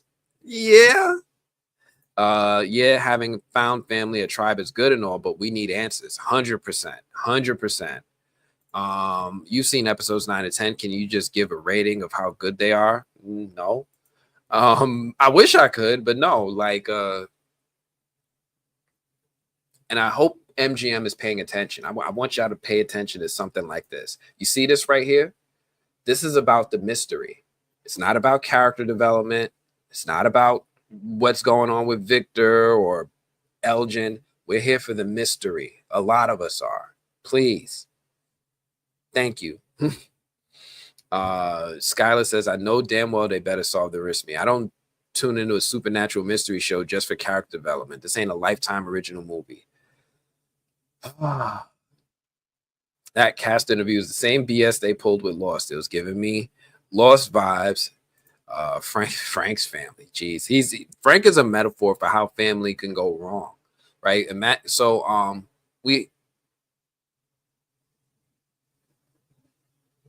we saw how I had to stop and think for a second. We saw how Jim had that moment with Henry in the bar, and he was talking about how Jim was saying to Henry, like, oh, my dad was a drunk. And Henry was like, my dad too. It made me think about Frank's family. Like, Frank was a drunk, and you saw how being a drunk impacted his family. Jim kind of alluded like he might have used to have a drinking problem. But then it got cleaned up by showing us that he doesn't have one now. Henry even poured him a glass and said, sit it down, and said, here's your chance to renew your vows. They didn't explicitly say that Jim used to have a drinking problem, but it's strongly implied that he did. So I do see the parallels in Frank's family and Jim's, and that Jim's is still alive because he's not drinking. Mary said, not gonna lie, I'm here for the mystery, but the character study and their connections is really interesting to see. It is. They're nice little flourishes as the show progresses. So yeah, Dee Dee says most of these characters are throwaways in my honest opinion. They're not. I love some of these characters. I love Kenny. I'm like, wow, I can't believe how attached I am to this character. Boyd, he's super cool. I'm like, man, he's a cool dad. Ellis, he's not doing anything. Donna, she's got like everything that I used to see in Roseanne before she went off at the mouth. She's got that big mama energy. Not big mama, but big mama. Difference. What'd you say, Skylar rated? Now I'm 38, hot at the idea of not solving this mystery. I'm only here to see if Julie finds out if she is a lesbian or straight. Julie's still just discovering herself, but that's also part of her character study, right? One moment she came in, she's the rebellious teen, then she's trying to figure herself out sexually. Does she like girls? Does she like guys? Does she like Elgin? Does she like Randall? Yeah. Lil MJ says is like false advertising. Yeah, and a bait and switch. This is one of the few shows I love that I don't want to last forever because I need answers that badly. Same here. K Cotton says, I'm not here for the character development. Man, all right. New meta commentary directed. Lavish Struggle says, new meta commentary directive, let it go. Just let it all go. Bling Crush says, oh, you got your handwriting like that too. Bling Crush says, Anthony, they lying, it's a ploy. They know we here for the mystery on period. I don't know about that. Because here's the thing. We all live in our own little personal bubble. I know the experience I live as a New Yorker may not be the same experience someone else has as a New Yorker. When I go into Manhattan, you ever hear the expression "Tale of Two Cities"? I know when I go into Manhattan, I go into where I'm going to eat, maybe at like Dallas BBQs or something. I don't know. I'm just naming something, or Dinosaur up in Harlem. I don't know. I'm just naming something. Some people are just going to like these 5 Michelin star restaurants and they have a completely different life experience. Some people come to New York and never get on the train. If I could avoid it, I wouldn't go on the train either. But some people just live a different type of life and they experience a completely different New York. They are in their own bubble. I don't know if the writers see it from our perspective. I know as a creator, it's hard for me to see things as a consumer. So I used to say this about actors, right? Actors, they say, I watched this or I watched that and it was so great. They're not watching it the same way we are, right? Like actors are watching it and they're deconstructing things what they're watching. They're seeing what other actors are doing, what they can borrow, what they can, imitate or what they don't like. And then we're just sitting here saying, are we going to solve the mystery? I just did a press conference for the Penguin. And Colin Farrell was talking about how he watched all these different, what he watched in order to inform his performance for the Penguin. And he was like, oh, I sat there and I rewatched The Dark Knight again. And it's so good. Heath Ledger, all these little things that he did is just ages like fine wine. And I saw as an actor, he's not watching it to see Batman punch the Joker in the face. He's sitting there watching it from his perspective of deconstructing a performance and seeing how it's going to inform his career. So I don't know for sure if they know that we're all here for the mystery. I think I'm going to start being a little bit more vocal about it, right? Like as much as I love these characters, I think I'm going to be a little bit more clear about how I'm here for the mystery. T Calypsox says, Anthony, what you're saying is true, but think about it. You started off putting yourself in the position of what you might do to save a loved one if you had to protect them. Yeah, perspective, right? Like some people were sitting here saying, Boyd did something horrible, but then I put myself in his shoes and I'm like, I would do it too. I would save my family. So we all live on our own bubbles. Boyd is in his bubble, somebody who's witnessing it in Colony House, who's like, how come Boyd gets to save his family, but Frank had to go in the box? Their perspective is going to be completely different. Where are we at? Oh man, I done fell behind in comments like crazy. Oh my goodness. Where are we at? None of your business says be vocal because we ride at dawn if some of these questions don't get it. Yo.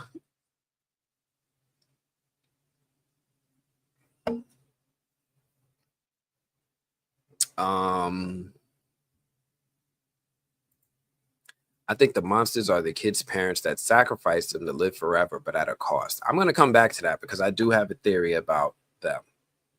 But yeah, I'm curious what you all think about that. What if the show isn't focused on solving the mystery? What if it's all just a character study? But yeah, this whole thing with Jasper, it didn't sit well with me. I see that it didn't sit well with a lot of you as well, and it also just lends to my thought process about whether or not they know how we would react to that moment. Like, I don't think they knew. I think that they were just sitting here like, oh, we're going to establish that Victor has an unreliable memory. They're going to love it. I'm like, really?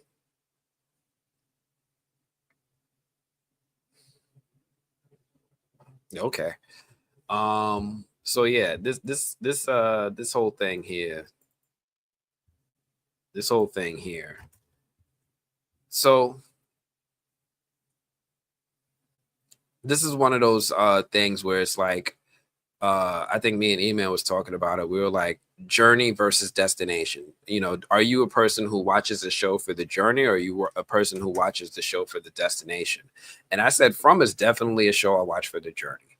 I really love that we got oh my gosh, we got answers about what happened. How did this kind of get started? You know, children were born in the dark and murked in the dark, and they put their hope in the roots of a tree, and the tree turned into a faraway tree. Got a huge clue there. No, huge answers there. But I just didn't like the way that it came out. I also pointed out that I didn't like it was an information dump. It was just like so much information came so quick, just because Victor just suddenly remembered, like, oh, just all of a sudden, you conveniently remember everything. Look, plot twists like these are why we have some trust issues, right? Jasper went from haunted doll to I don't even know what he is anymore. I honestly don't even know what he is. I don't like information dumps. I was hoping, like, I'm watching this and it's like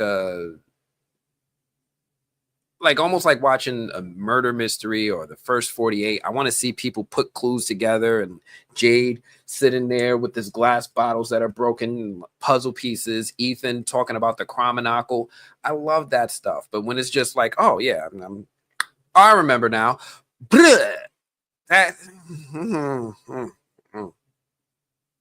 ain't gonna call it lazy, because they established this for 28 episodes that Victor has unreliable memory. It just left a bad taste in my mouth. That's like, we could have used this bad memory with so many other things. I just wish they didn't use it for that.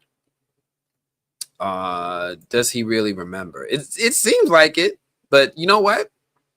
They also left themselves an out. They could always say, actually, he was wrong. He didn't remember it right. You know, maybe next season they want to say it wasn't Jasper. Maybe it was going to be Father Khatri. Maybe it's going to be, I don't know, Sarah. Maybe it's going to be the character from the candy bar. Maybe it'll be Elma. I don't know. It could definitely change. Now, and it's at this point now that I have serious trust issues. Like, I don't think there's anything in this show that I've seen that can't be thrown out now. Anything can be thrown out. Everything is questionable. What do you say, Indigo Child? I have a theory that maybe the kimono woman is someone who harmed the children or saved them. Not sure yet, but she seems sus personally. I feel like the kimono woman is someone who had a child that got harmed, and she ended up losing her life trying to protect it. I feel like she's someone who had a child that got harmed. Maybe she's one of the mothers to one of the Nkui kids. Born in the dark, taken, raised, took, and sacrificed. Jasper represents JT Paris Hale says Jasper represents an aspect of the Mabuse big bad entity that spoke to Jim on the speaker and called on the phone. He can manipulate toys, inanimate objects, and electrical devices. Now, you've been telling me to look this comment up, and I had trouble finding it. Abuse. I remember this was a character that you asked me to take a look at. So we're going to do it together. We're going to do this here, right now. So let me put this up. I got the tab open. We're going to see what this Mabius is. It's a fictional character created by Norbert Jacques. 1932 follow-up. De Testament de Dr. Mabius. Although the character was deliberately written to mimic villains such as Fu Manchu. All right, let's see the description. Is a master of disguise and a telepathic hypnosis known to employ body transference, most often through demonic possession, but sometimes utilizing object technologies such as television or phonograph machines to build a society of crime. Mabius rarely commits his crimes in person, instead operating primarily through a network of agents enacting his schemes, thus remaining a shadowy figure. Mabius's agents range from career criminals working from him to innocents blackmailed or hypnotized into cooperation, to dupes manipulated so successfully they do not realize that they're doing exactly what Mabius planned for them to do. I love this. I love this. Oh my goodness. I'm so glad that you asked us to look at this. I love all of this. Mabius's identity often changes. One Dr. Mabius may be defeated and sent to an asylum, jail, or the grave, only for a new Dr. Mabius to later appear, as depicted in the Testament of Dr. Mabius. The replacement invariably has the same methods, the same power of hypnosis, and the same criminal genius. There are even suggestions in some installments of the series that the real Mabius is some sort of spirit that possesses a series of hosts. Mabius is not a name in a normal sense, more a code name or an ideology. I love all of this. Now, this is a storytelling technique I've seen before. I actually saw it in the Flash TV show. They did something like this with the Thinker. The Thinker was like this. I love all of this, and I am going to do some more research, but it feels like that they are definitely drawing inspiration from aspects of that story. It's, to me, we see inspiration from so many different stories that I could imagine that John Griffin enjoyed reading or watching, and he was inspired to take pieces of all of these stories and create one big horror masterpiece but this one definitely does seem to fit the bill of a lot of what is going on here. So thank you so much for sharing that one. That is a great find. Let's see what else we got. What else did I have that I wanted to talk about? I did want to talk about, we talked about, mother flood fucking time travel. How could I forget? How could I possibly forget this? So, look what you say here. Just read it. First off, just read it. Thank you for coming through. Always appreciate you. Look up Ubumi. That's what Kimono Lady is. I thought she was a Onryo. What is an Ubumi? Japanese yokai ghost or monster that is commonly depicted as the spirit of a woman who died in childbirth. Often depicted in a white robe with blood from her delivery, the white symbolizes death and the blood symbolizes birth. Ubumi appears at night and asks passerby to hold her child, threatening them with death. If the woman's unborn baby died with her, she will try to pass it off to someone, usually a man, to care for it. The baby will then become very heavy or turn to stone, and the Ubumi will disappear. One of them appears in Demon Slayer. That sounds very, very close. I think that there's a lot of that inspiration in there as well. I keep saying Onryo because it's just an angry woman, but we haven't fully seen proof that she was a mother yet, but I don't know. Richland Ford said best abuse theories on Gays for You channel. All right, shout out to Gays for You. If you guys were interested, absolutely go check out that video. I'm absolutely here to support other YouTube creators. This is a great, friendly community, and I think we should all uplift each other. But I want to get into this time travel with Julie, because when I saw this, I ain't gonna lie, I had mixed feelings. I did have mixed feelings about the time travel. Hold on. Wait a minute. Let me put some pimping in it.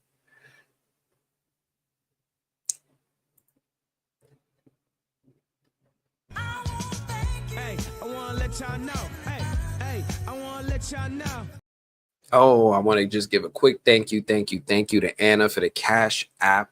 Thank you so much. I really appreciate it. The $5 Cash App. Thank you. It goes a long way in helping keep this channel going. Apologies for the people who are seeing commercials. I'm gonna try to make sure next time these live streams stay commercial free. If you guys are donating, look, for the most part, it doesn't take much. Maybe but I want to make sure that these things stay commercial free. If you guys are supporting with likes, Cash Apps, super chats, and everything in between. Thank you all so much for that.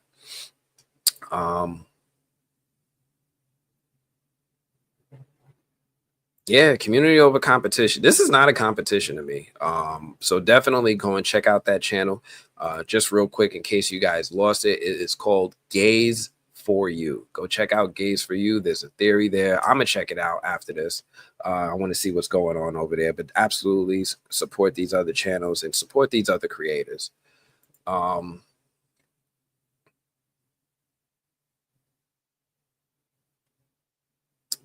else?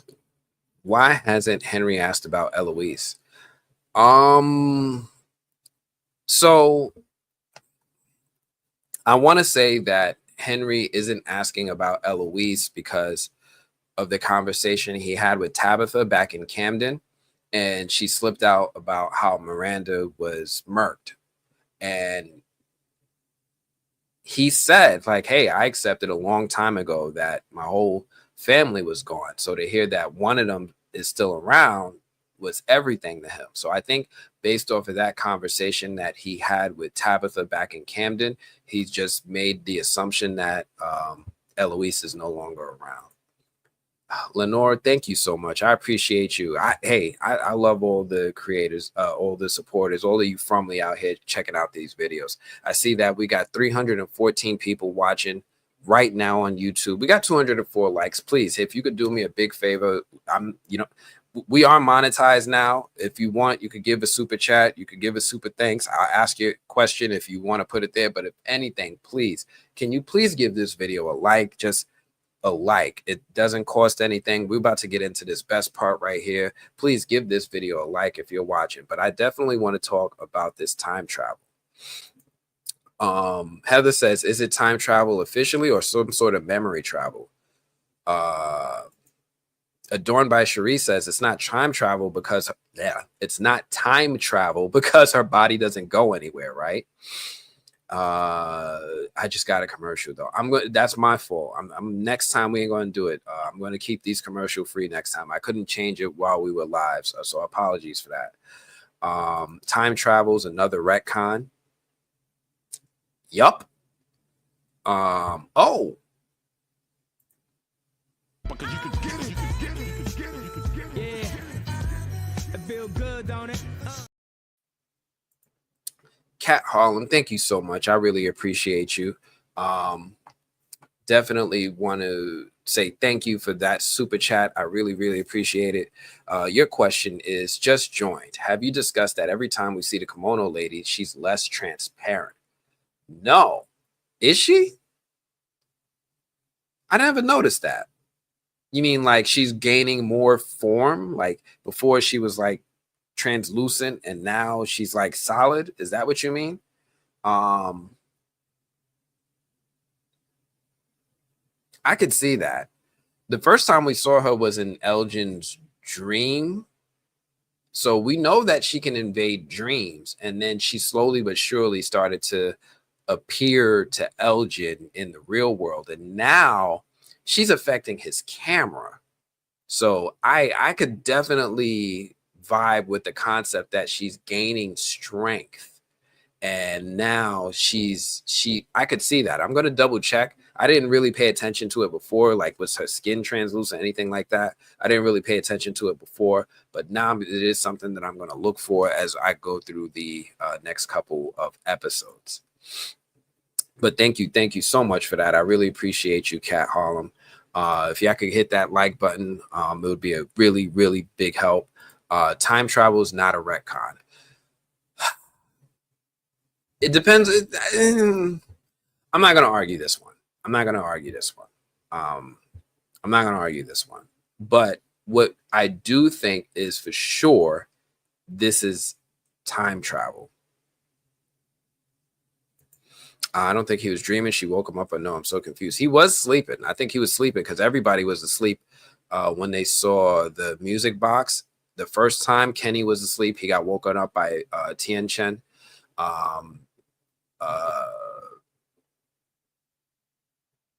Elgin was asleep. He was in his room sleeping about the bath that Julie recommended that he take by putting his ears submerged in water.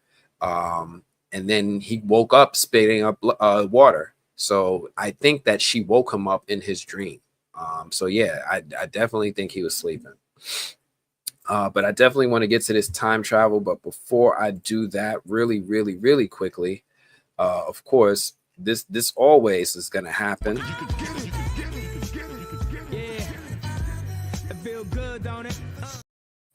To Vanessa Wicked, thank you so much. I really appreciate you.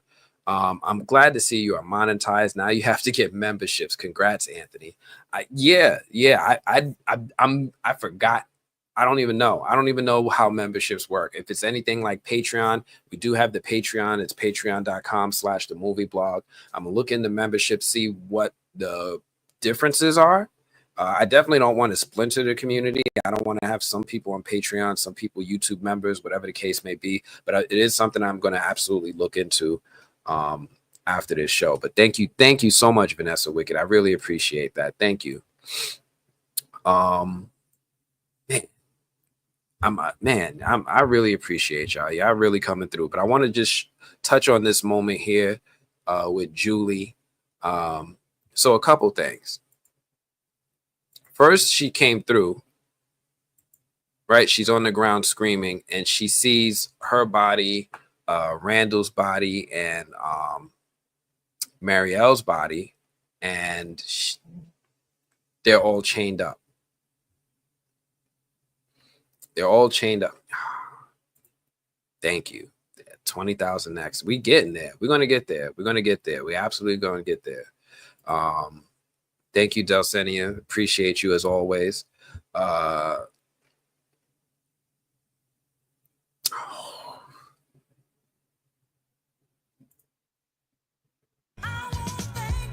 want to let y'all know.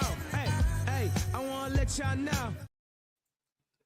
Oh, thank you so much, Philly Lady. I really appreciate that. This is this a super sticker or is this a super thanks? Well, thank you. Thank you, Philly Lady. I really appreciate you for giving that $4.99 donation. It really, really goes a long way to help. Thank you so very much. Man, thank you. I want to talk about this a little bit.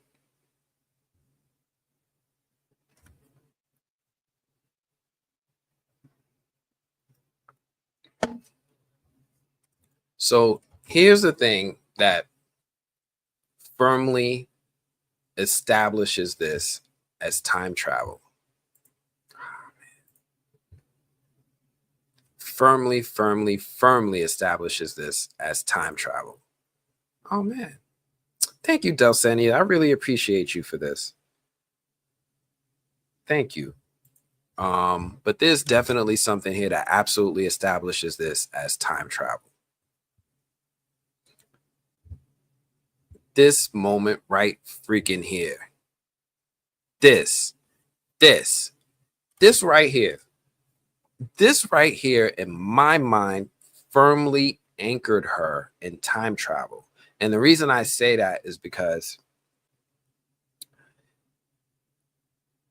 she threw the rope. Julie through the rope.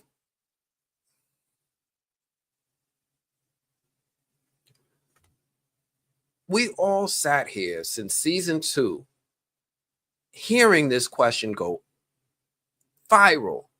Who threw the rope, right? Who threw the rope? And now we know.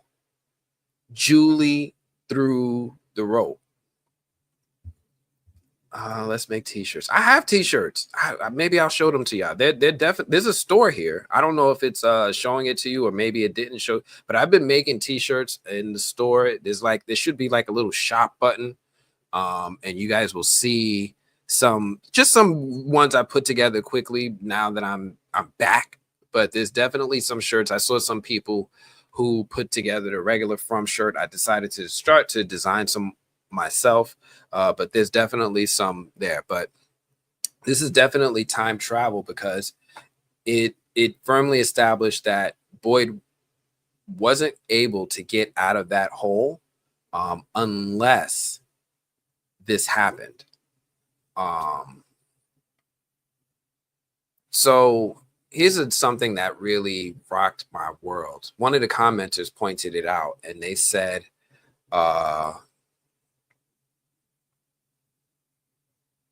the thing was with time should come back in time and stop all this from happening. That's a good point, Robson. First off, I didn't know that was going to bring your comment up so quickly, but since we're here, Because you could get it, you could get it, you could get it, you could get it. Yeah. It feel good, don't it?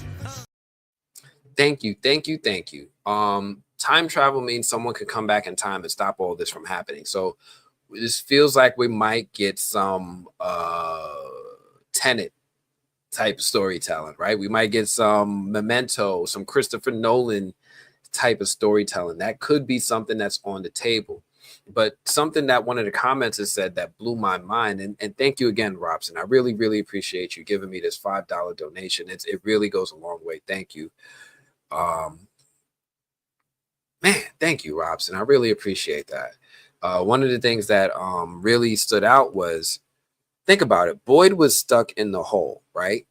And when he came out of the hole, he interacted with Martin, and Martin gave him the worms. When he took the worms back to town, that's when the cicada monster got free. Once the cicada monster got free, that's how Julie got infected by the cicada monster. But if Julie would have never gotten infected by the cicada monster, then she would have never been able to go to the ruins and travel through time. So to now, we have a paradox, right? There's no beginning, there's no end. They're just feeding each other. Everything else, I would have been like, oh, it's a hallucination. She could just be having a vision. This isn't, this could be anything else. This could be many other things. But the fact that she threw the rope and actually interacted with this moment physically to the point where Boyd was able to tangibly grab that rope and climb out absolutely gives you the idea that this is time travel. Absolutely.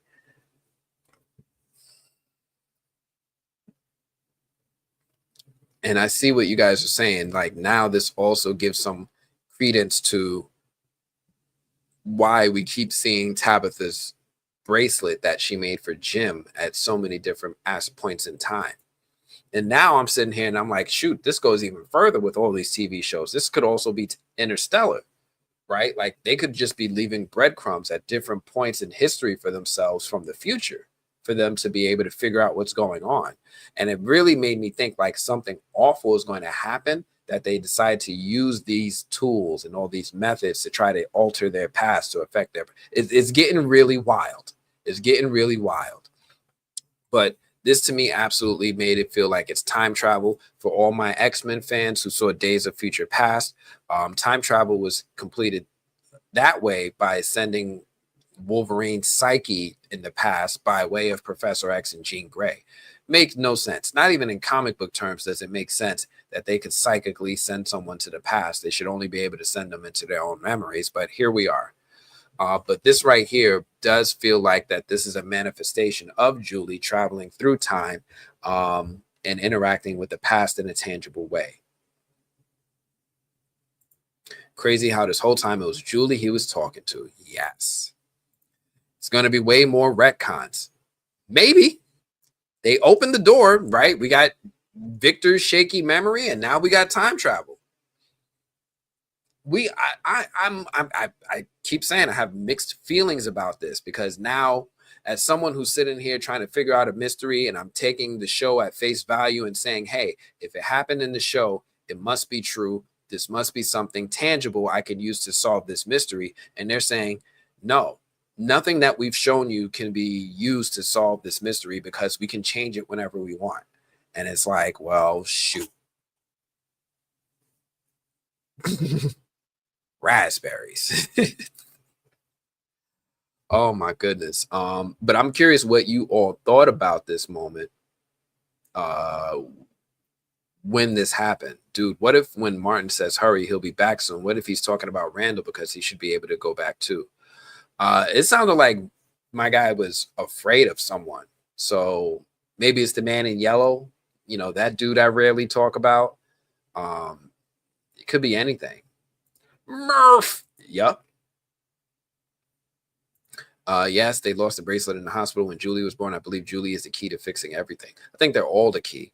And Tabitha is giving me that main character energy through and through. Collective shared unconscious. Sexy black man. Thank you. Thank you. I appreciate you. Yeah, I am. I know. You're not bad yourself. It didn't sit well with me either. Yeah, I don't know how I feel about it. I still think that they could all be in a coma somewhere. Maybe at this point, sure. Okay, they could be. But I'm gonna throw something else at y'all. I'm gonna throw a whole other thing that's gonna mess with your heads. So back in season 1, Tom and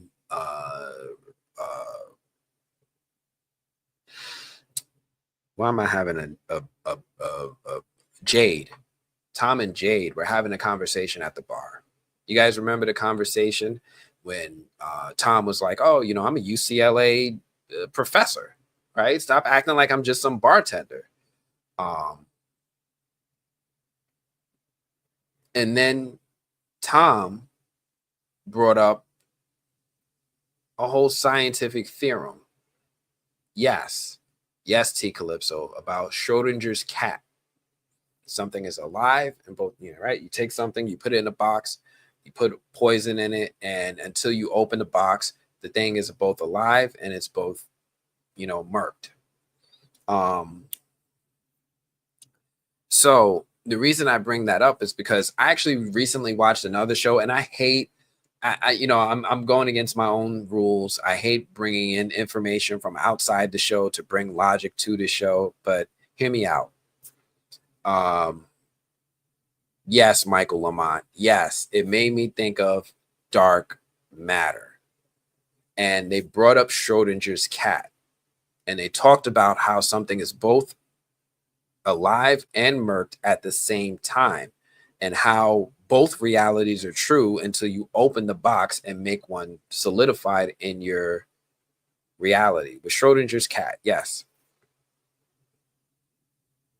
And then it started making me think about superposition. And I'm like, wait a minute. What if the reason Julie is able to go into the past while her body was still in the ruins is because she was in a state of superposition, right? That could be why she was seizuring. Her body was like not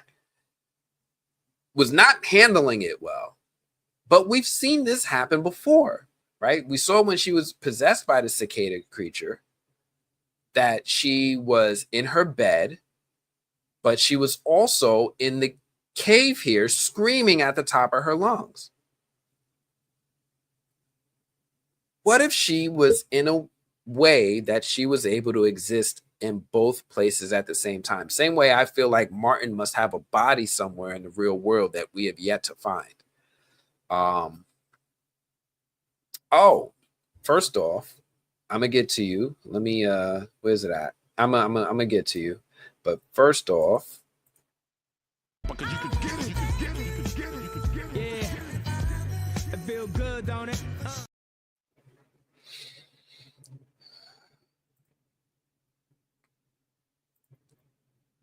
Dion Sherman, thank you so much. I really, really appreciate you for giving this super chat. Thank you so much. Thank you. You didn't have to give it. I really appreciate you with this $5 super chat. So I'm going to stop everything. We're going to get to your comment. Everyone keeps saying time travel when she clearly astral traveled to a different plane of existence while her body was in the current plane. That could be true too. It could be true too, right? This could just be someplace where his mind is in a different astral plane. But the reason we say time travel is because she went to some place that we see Boyd was in the past, right? We definitely saw Boyd here back in season 2, episodes 1 and 2, where he was stuck at the bottom of that well and he couldn't get out. That was back in season 2. And we know right now when Julie was walking into the ruins, Boyd was back in town, right? He's definitely not at the bottom of the hole right now, but Julie was able to go into the ruins, have that moment happen, get into this chamber, and we see Boyd is here. So it definitely does feel like it is an instance of time travel because they anchored her in this moment. But thank you so much, Dion. I'm with you that this could also be an astral plane type thing, but there's definitely a moment where they anchored her back into season 2 by having her throw the rope in here.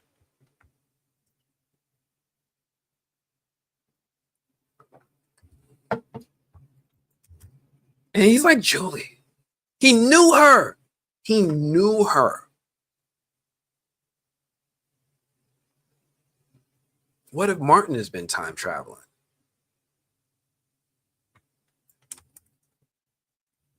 She's like, how do you know my name? He needs the rope. He needs the rope. So, yeah. Please. I know you guys can't hear it. And then she walks over. She does her thing. And she throws the rope. And Boyd never even sees her.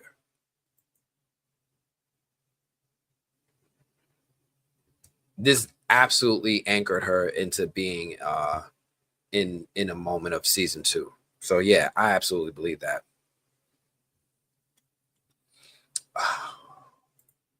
Because you could get it, you could get it, you could get it, you could get it. Yeah. It feel good, don't it? Bling, bling, bling, crush. Thank you so much. I really, really, really appreciate you. I appreciate all of you, but thank you so much, especially with giving this $4.99 super chat. I'm definitely going to stop what I'm doing. We're going to give you some attention.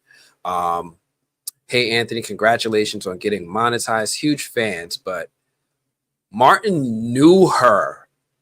Yes. Yes, he did. He knew her, and he knew that Boyd needed that rope. It's like he was waiting. It's like he knew it was going to happen. So here's a free theory, y'all. Because, well, not free, courtesy of Bling Crush. Thank you. Little theory. I think Martin is from the future. I think Martin is from the future. And I think in a season, maybe season 4, maybe season 5, we're going to see somebody come in the town, and this dude's name is going to be Martin. He's going to be a Marine. He's going to have the tattoos. He's going to go through some ish that ends up with him trapped in this dungeon in the past. It's going to be after he learns who everybody is, Julie, Boyd, everyone. He's going to get close to Boyd enough that he hears about Abby and he gets familiar with what happened between Boyd and Abby, and he's going to end up here. It's definitely not someone from the past because Boyd didn't recognize him when he came in here back in season 2. But it definitely, I think it's going to be someone from the future who ends up trapped here in this place at this time. And he's going to be there with so much future information that he's going to just be able to leave breadcrumbs because he's not going to try to drastically alter the future. Just change things so slightly. And I really think things are going to go really, really, really bad for our characters to the point where time travel is the only hope. Definitely Days of Future Past. Definitely in my mind. But thank you so much, Blink Crush. I really, really appreciate you for coming through and giving that super chat. Real quick, I saw Skylar the writer wanted to know, what is superposition? Superposition is when you enter a quantum state. There's that word. There's that word, quantum. We know about Jade and the word quantum, but it's a quantum state or system where you can have multiple states at the same time until it's measured. So it could be both a solid and a liquid. It could be both a liquid and a gas. It could be both lefty and righty. You could put a cat in a box with some poison, and until you open the box and see what it did, it's both alive and dead. Did it eat the poison? You don't know, right? Until you open the box and find out. But it's because of this phenomena of observation and affecting what is actually happening in reality, that both things are true. So superposition, you'll see about it. It's one of those things that people are still studying today. There's a couple of TV shows that touch on it. There was an Apple TV show earlier this year with Noomi Rapace that I saw. I forget the name of it. Constellation, I think. And it was okay. It was slow, but it touched on things being in superposition as well. Dark Matter, I liked it. I see some folks didn't like it. I loved it with Joel Edgerton. And I thought that was a really cool show about the multiverse and how wildly different life can go based off of some of the smallest decisions that we make on a day-to-day basis. But this is definitely one of those states to me where it definitely feels like it's going to be a superposition thing. So I just wanted to answer that for Skylar the writer real quick. What is superposition? Dang, I missed 84 comments. All right. Let me see. What are you guys saying? I'm curious, what did you all think about this? Do you like the idea of time travel coming in? Do you like the idea of the future affecting the past? And what do you guys think of my little theory right here that Martin might be someone from the future? Right? He didn't know Boyd, but knew Abby. Is that true? He acted like, I don't think he called Boyd by name, but I do think that he seemed comfortable with him. Julie was like, "Who's down there?" And then said, "You need to leave. It isn't safe here. Go." And then as soon as she's about to leave, she turns around and my dude is gone, right? She observed him. She stopped observing him, and then it was gone. And then she did something that Boyd didn't do, which is go into the caves. He had opened the door, but he didn't go into the caves. And I'm going to pause real quick for a second. I want to see what some of you guys were saying about this timeline and all this stuff. Martin has to be from the Vietnam era. He might have just been somebody in the Vietnam War, right? He could definitely be somebody who was in the Vietnam War, came from town. Like Vietnam War people are still alive, and then got trapped there. What else you guys were saying? I think Boyd has been shaking again. Martin used to be a monster. I don't know. I haven't seen a lot of monsters Martin's age. I'm gonna think about that. I'm thinking more Civil War. It's possible. Did we have Marines during the Civil War? I don't remember. I think Julie is the new Eloise in the game. So maybe this new capability she has to time travel / astral projection could give clues about where Eloise is / went, since we haven't seen her body.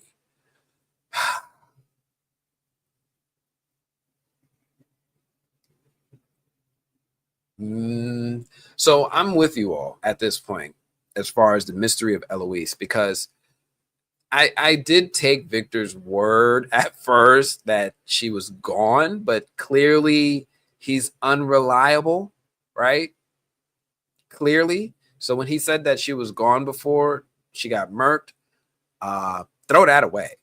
As far as I'm just throw that away. Nothing, everything's on the table. Nothing he said can be trusted.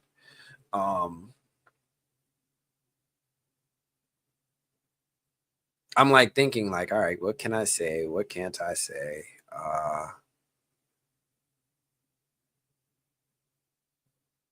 I want to know where Eloise is too. I do. Superposition doesn't apply to state. I'm being metaphorical, but yeah, I'm not a scientist in that way. I haven't studied superposition. I have a very surface level understanding. I was just trying to be metaphorical and how things could be multiple things at the same time, or both can be true. Martin is the entity. The entity knows all of their names and families.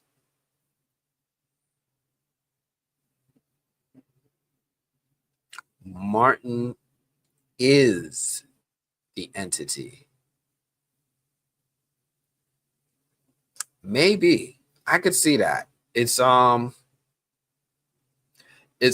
possible, but it feels more like the cicadas or the worms that he put in Boyd's arm were the entity, and that Martin might have been possessed by the entity. I was being surface level, Skylar. It's quantum state is let me say it this way. Like I'll use an example from Dark Matter. So like Dark Matter, the TV show, was about this guy who was who had a family. He was a scientist, and well, no, that's too long-winded. Let's just say you had a choice, right? You could go left and you find $20 on the floor when you walk down the street left, or you could go right and you don't find any money, but you get to work on time. A quantum state is where I turn my head and I don't see which way you went, but until I turn around and see whether you went left or right, both are true, right? Like both are true until I observe it. And what that means is that in one, let's say there's multiple realities. It's a multiverse. In one reality, you did go left. In another reality, you did go right.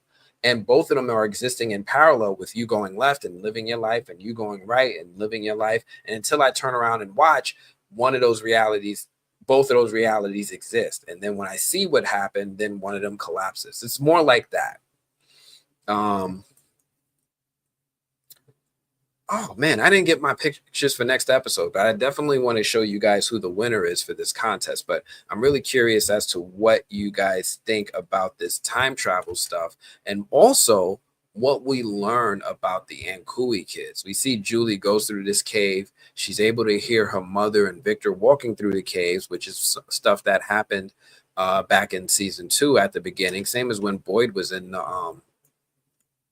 the well. So we know that those things happen on or around the same time.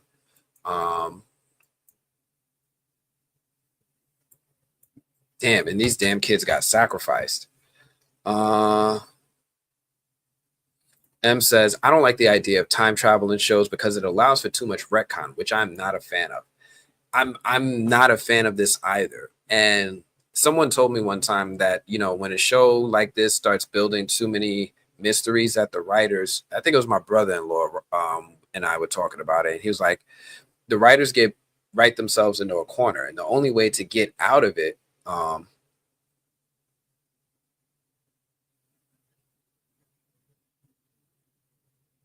is time travel. He said, you have a kind face, what's your name? He didn't know Boyd's name, but he knew Julie and Abby.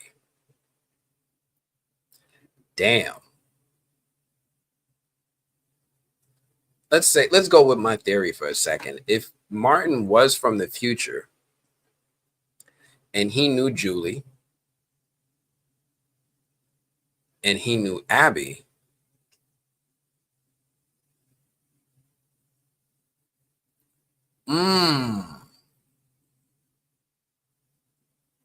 Okay, this could go way too many different directions. My mind is thinking like, what if somebody affects the past and Boyd swaps places, right? What if he decides not to take out Abby, but you know, he ends up being the one taken out and Abby lived? What if he's from an alternate reality? I'm going in too many different directions with this one, but that is an interesting observation that he didn't recognize Boyd, but he does know Julie and Abby. So I'm gonna think about that. Did he tell Boyd to leave too? He did. He was like, get out of here before they come. Dark Matter was awesome. I loved it.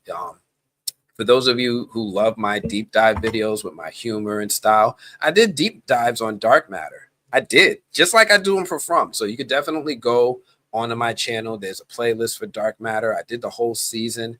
You can definitely go check it out and relive Dark Matter. I'm definitely going to do season 2 when that comes out. And hopefully get the opportunity to speak with the cast, similar as we do with From. From needs to be 13 episodes. I need more answers than 2 episodes can provide. Yeah, but unless they give us 3 episodes of filler. I see that we got 336 people watching on YouTube. We got 246 likes. If you could all please consider giving this channel a like. I think you guys are all having a good time. I'm definitely having a good time with you. If I am monetized, finally monetized. If you are willing to give a super chat or a super thanks, it's definitely something that I appreciate. But if you can't, I understand as well. I love you and I appreciate you. But if you could give me a like, that would go a long way with me trying to reach this goal I have for this channel. So let's keep it going. And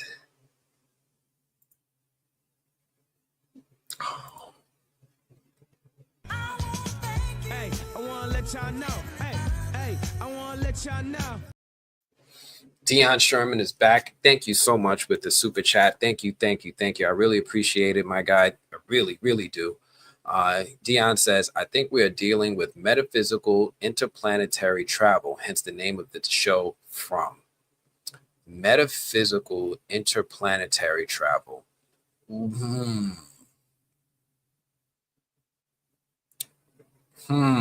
That does sound like traveling the multiverse, right? That sounds like you're traveling through different points of possibilities.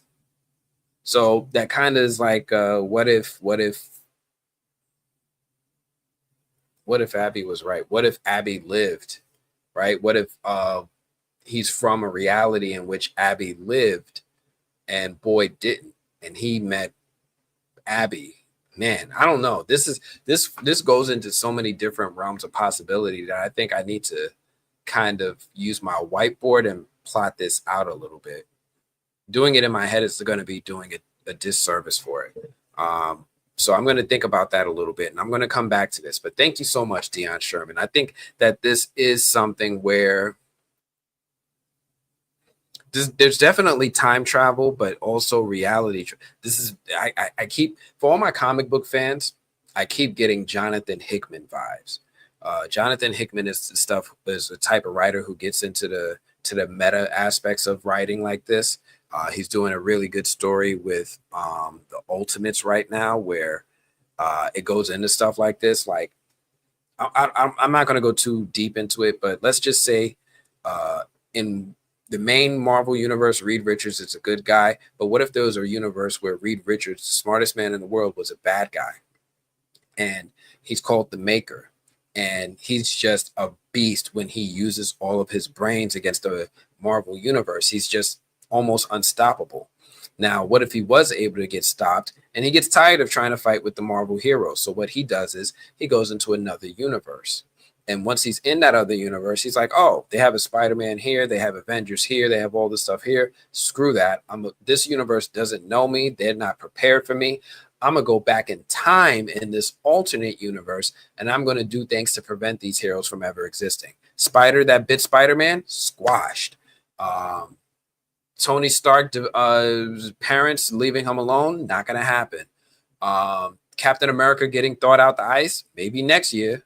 It's just not something that he allowed to happen. So it makes me think about going into alternate realities and then time traveling within that reality. And that can get really complicated. So Dion, thank you so much for planting these seeds in my head. I'm definitely going to take some time to do some research and map this out on my whiteboard that I keep on the side just for fun, and think this through. Thank you so much. Let's see, what else we got? Why would Julie not look down at who she was throwing the rope to? I think she did glance down, but I don't think she really did a good job at looking. Right? She glanced. She might have even saw him, actually. Let me see. Look, she threw the rope. And then you have to hurry. They'll be back soon. She might have looked. She might have looked. She might have looked at who was down there and got freaked out. Eloise got to be alive. I'm going to bet she went through the tree. Miranda sacrificed herself to save her. But where did the tree send her?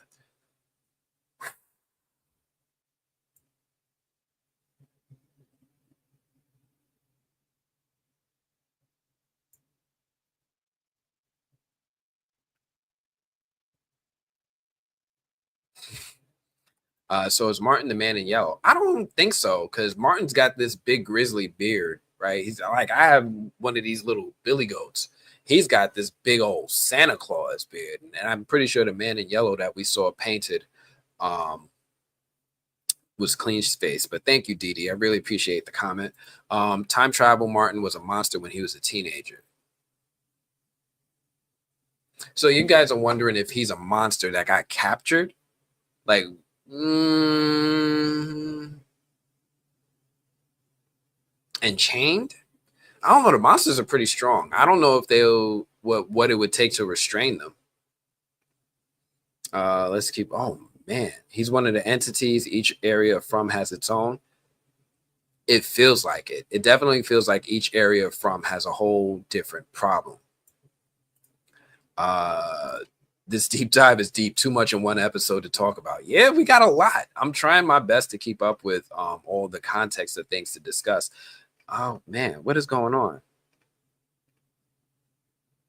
I love Dark Matter and followed your reviews. Thank you. I really appreciate you, Philly lady. Thank you so much. Great stream so far. Richland Ford, hey, I appreciate you. And I appreciate you mentioning other channels to support. Lavish struggle. This is the comment I was looking for. I was like, what do you mean you unsubbed? I had to look for it and read what you said. Just liked and resubbed after random unsub. Thank you. Thank you. Thank you. And if you can, please turn on notifications, because these lives at 5s are lit. And I'm going to be doing more live streams from here on out. I'm definitely, of course, going to continue to do my Saturday morning live stream with the Blurred crew, me and the rest of the Blurreds on the new Blurred order. But I'm going to try to squeeze in maybe a Wednesday or a Thursday live stream as well from here on out, because I'm getting more stuff that I can share throughout the week, and we're having so much fun that I feel like I'm not doing you guys justice even in these 3-hour live streams. So let's keep going down. Hold on. If none of it's real, then there would be no time travel. Mm-hmm.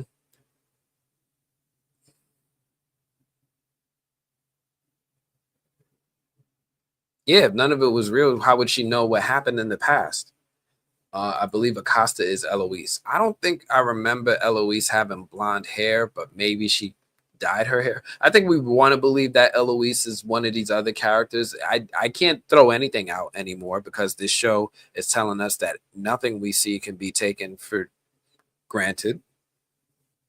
But the worms killed the monsters. I feel like the worms gestated in the monsters and took on another form. So they definitely killed that monster, but I don't know if they would continue to anymore. The worms already went into their next phase and they became cicadas. And now I think they're looking to do evolve even further from there.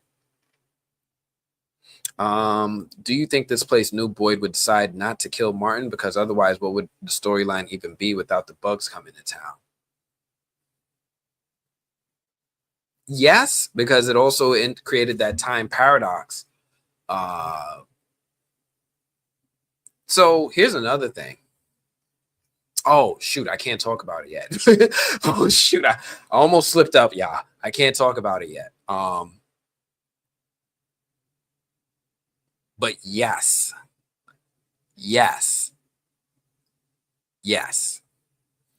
Oh man, that would have been bad. That would have been bad. I almost slipped up. Oh man. All right.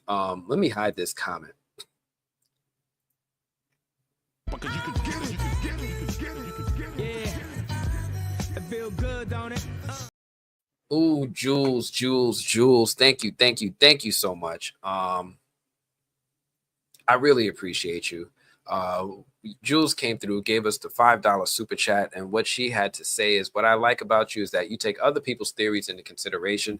Some content creators don't do that. Thank you. You know, I try to be I try to have fun. I think the main thing that I like to do that I don't see enough on a lot of other channels is I like to talk to y'all.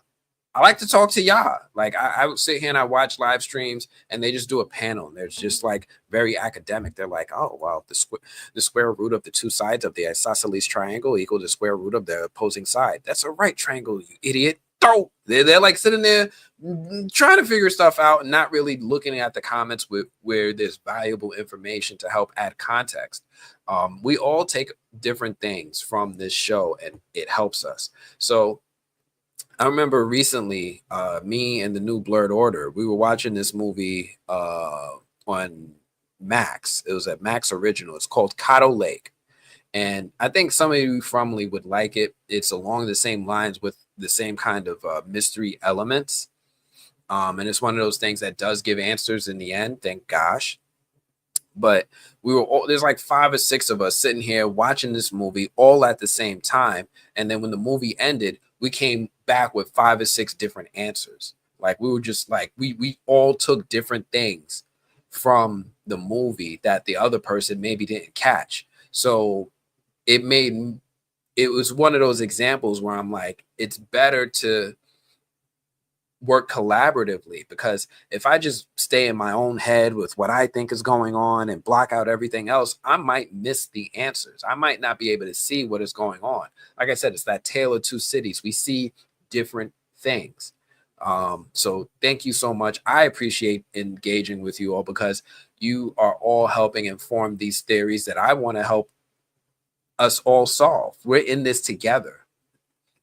So thank you, Jules. I really appreciate you in that $5 super chat donation. Thank you so very much. Yeah, I think Elgin is being set up by the kimono lady. And have you seen the rest of the episodes, Anthony? I have seen episode 9. I have not seen episode 10. I just finished writing my script for episode 9. So I hope to record my video tomorrow and begin editing that. And hopefully finishing that by Friday. It's usually a little challenging for me because of my life schedule. Shit, I have to finish that by Thursday because Friday I'm going to be... It could be hard. I have a full-time job that is extremely demanding. You guys wouldn't... I'm not even going to tell you guys what I do, but I do some really interesting stuff.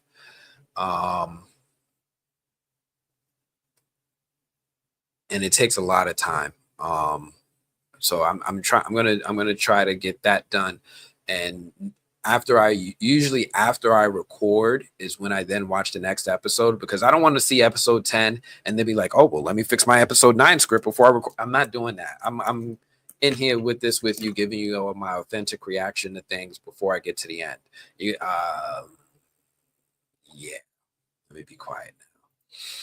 Wait, you got spoilers? Go ahead and slip up then. No, no, I'm not doing that. I want you all to enjoy this show the way that I'm enjoying it. Who is slipping you these episodes early? You tapped in with MGM. I'm an official critic. I'm an official critic. I am an accredited critic. So as a film and television critic, I am often given access to film and television shows before they are released. I just saw Gladiator 2 last Thursday. I forget when it comes out. It's not out yet, but I've already seen it.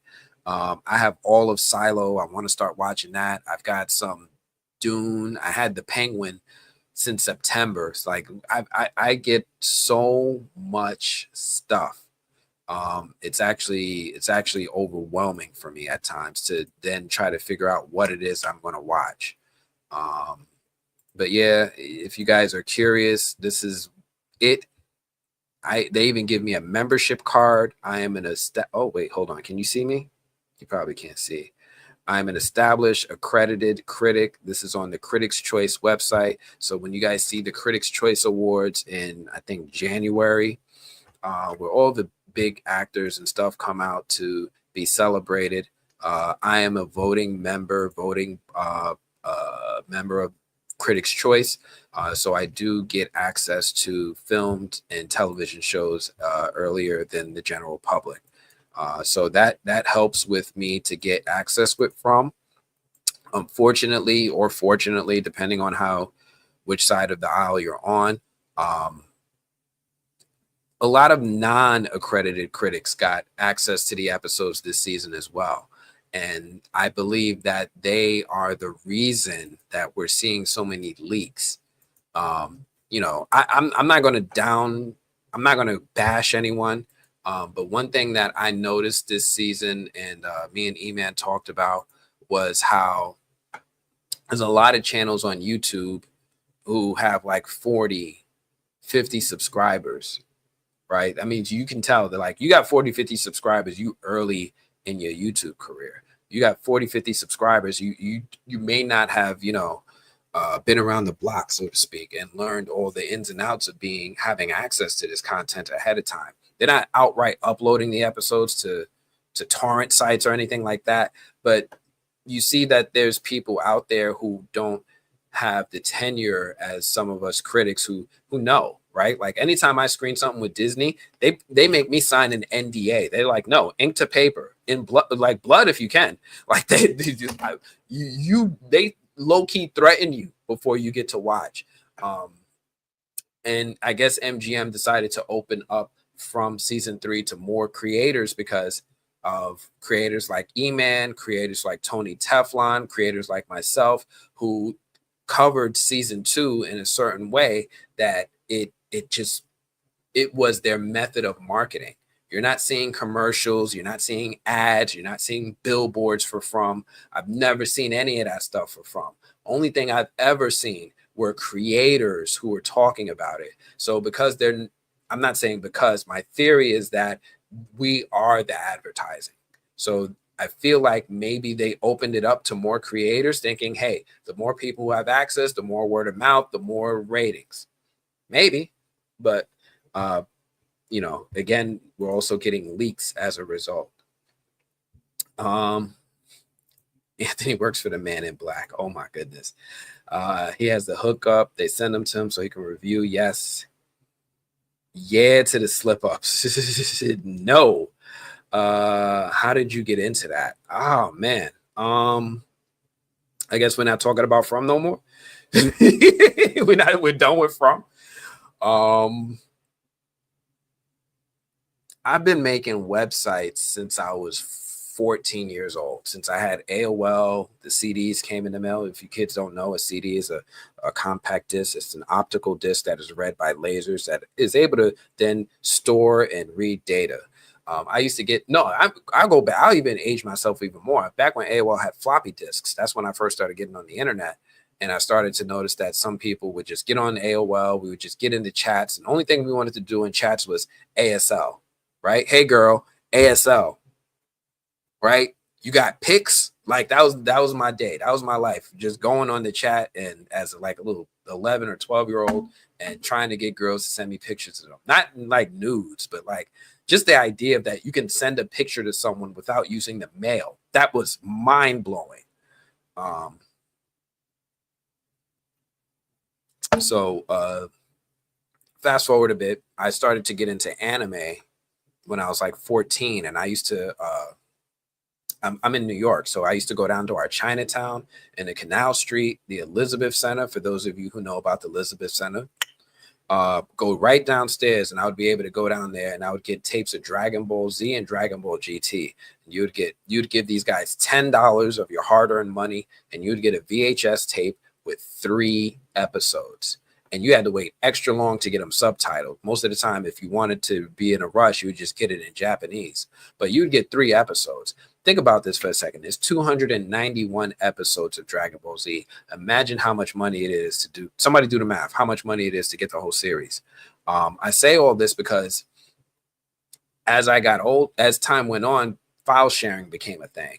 And people started to share Dragon Ball Z episodes online. So what I wanted to do was I wanted to create a website where people could watch and talk about Dragon Ball Z content. We had music videos, we had images, we had all sorts of stuff about Dragon Ball Z that you could enjoy on my website. I used to start doing it from reviewing episodes of Dragon Ball Z, and then, viewing the source of other web pages and making my own website in Notepad and reverse engineering it and teaching myself HTML. That's how this journey started. So that's when I first started to do anime reviews, and I started to do video game reviews, and I started to get video games in the mail from some studios.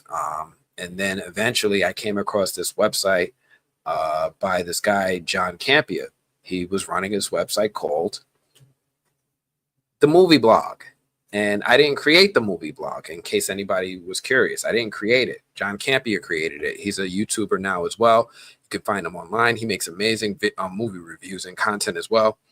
But he inspired me to want to be a movie critic. He eventually left the movie blog. He got hired by AMC and Collider, moved out to LA from Calgary, Canada, and now runs the John Campia show. Wonderful show, wonderful dude. God bless him. But I inherited the movie blog, and I'm an owner. I'm the owner of the movie blog. Ever since I got into it, I wanted to try to maintain some of the stuff that he introduced, but I also wanted to make it my own, kind of like when Trevor Noah took over The Daily Show. Fast forward a lot of time, a lot of effort, a lot of soul searching so for a long time I didn't want to be on camera. I definitely didn't want to be a YouTuber. I wanted to be an editor. I wanted to be a manager. I wanted to be a consultant. I wanted to be behind the scenes, and I would just manage and consult writers and creators, and they would all come to the movie blog. They would sit there, watch their career grow, and then they would leave. I had people that came and they got hired by Universal. Universal Pictures started poaching my writers. I got people who came and they created their own websites. They started doing their own careers.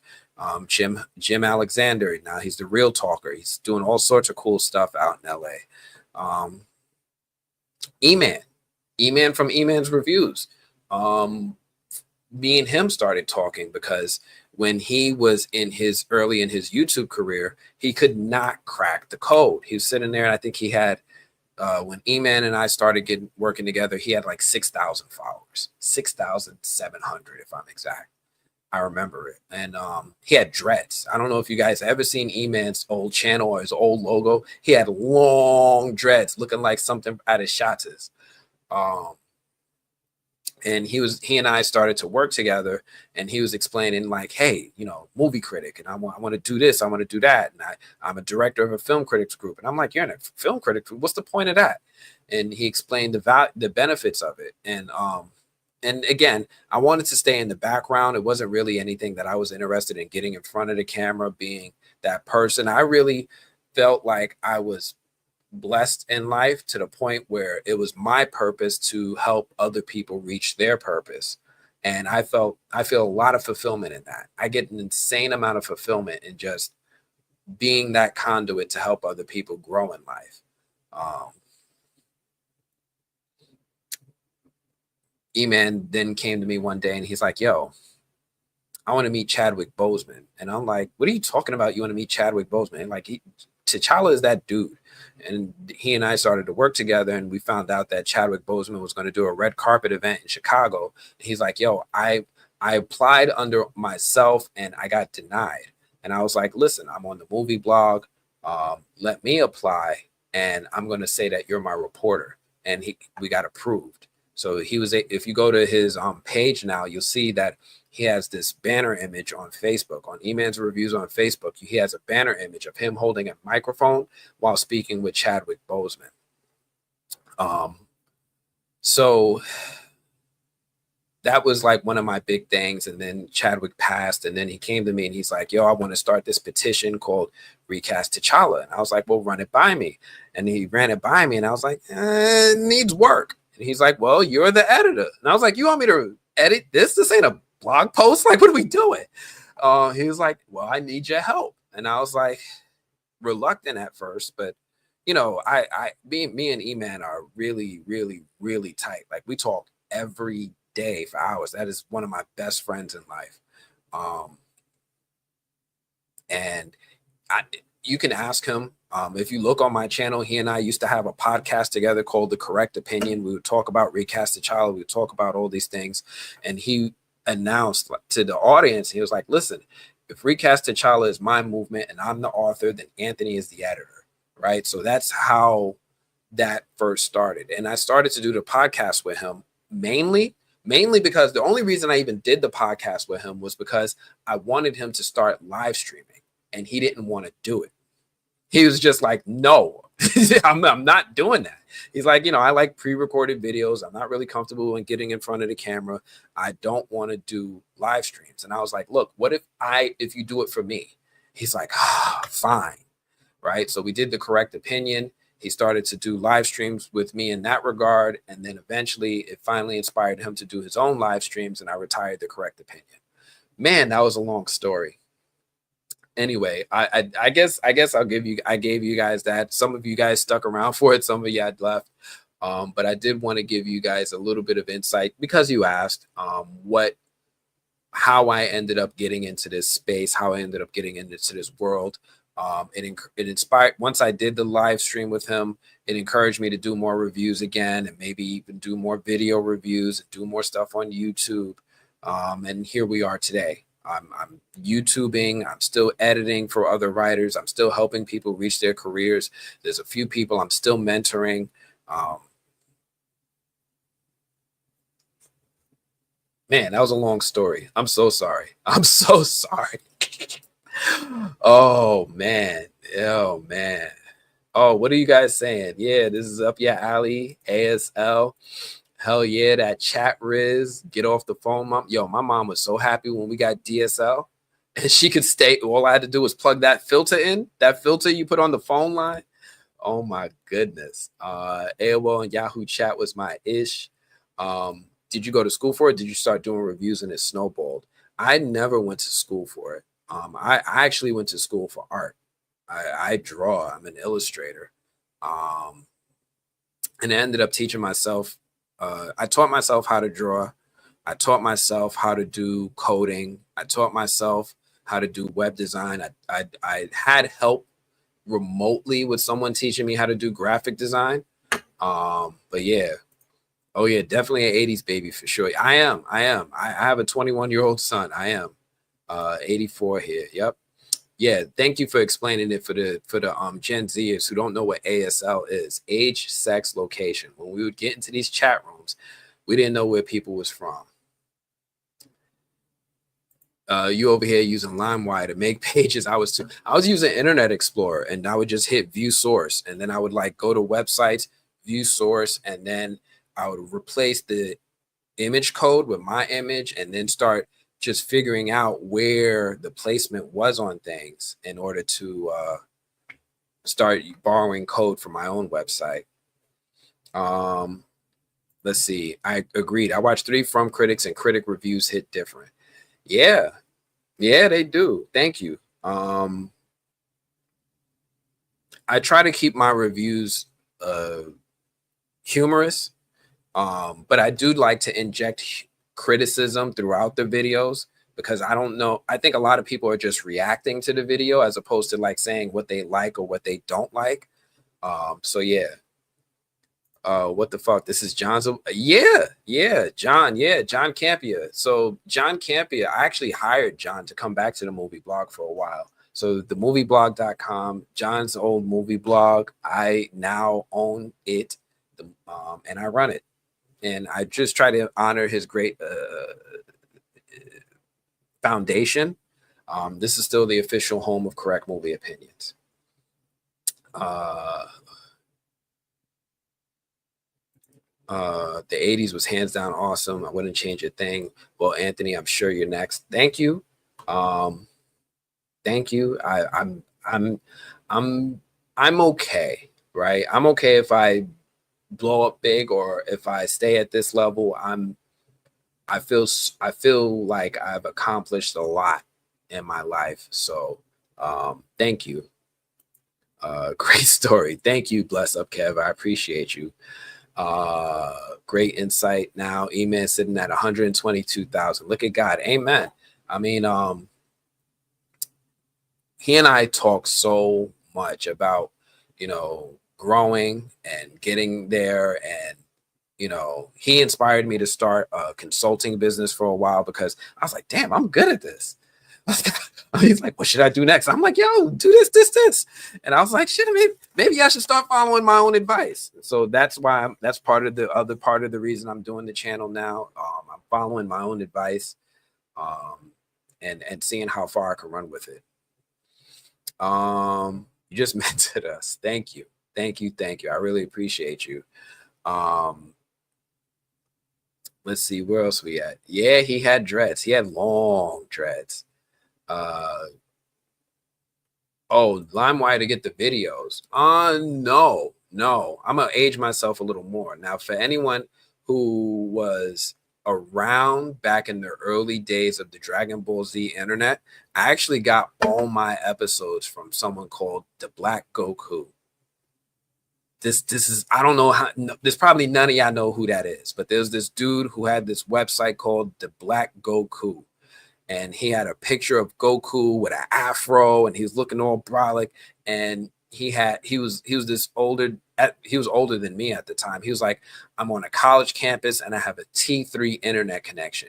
How many episodes do you want? And I set up an FTP server, and he just hooked me up. So yeah, that I don't know how many people knew about the Black Goku. MGM could have put the leaks out on purpose and would have planned to change the last 2 episodes. So I'm gonna say this. I've been reading some of what people have said are leaks. Some of them are wrong. They're like, oh, an episode this person does this. And I'm like, no, they don't. Oh, you just sitting here trying to clout chase. So there's a lot of people still doing that. Man, MSN still had the best messenger. I liked Yahoo Messenger. I loved AIM. I stayed with AIM for the longest time, but I had some people who would use a whole bunch of other stuff.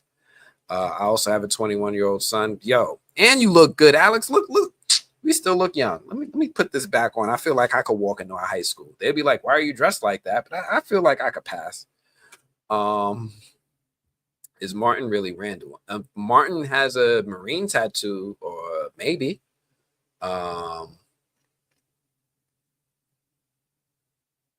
Ooh, fake spoilers. OMG. It is true. T3 and 80. I ain't that old, bro. I'm not 80. I'm talking about like 97, 98. I know what you're talking about. Never used it because I never got into Dragon Ball, but a few of my friends did. All right, you know what I mean. ICQ was our joint too. I used ICQ. I had one of my friends who swore by ICQ. I hated it because you had to have like a 15-digit phone number code to message people. It was way wild to me. AIM was my joint. But yeah, we're almost at the 3-hour mark. I do want to take some time to figure out who the winners are for this next contest. So let me go ahead. Let me announce the winners. Let's see who's winning. So the way this thing works is that I'm not picking the winners, right? It's a app that I use called King Sumo. You guys who entered know about it. I want to just thank you all for whoever did enter. I'm not going to be able to show you everything, but I can show you. I'm going to show you this quick thing real quick. I wanted you all to see what I normally do. Now, if you follow the movieblog.com, you know that I normally do contests and giveaways. If you go on the movie blog right now, we're doing a contest and giveaway for those in Chicago. Let me pull it up for you. Where's it at? What did I do? Present, share screen, Chrome tab.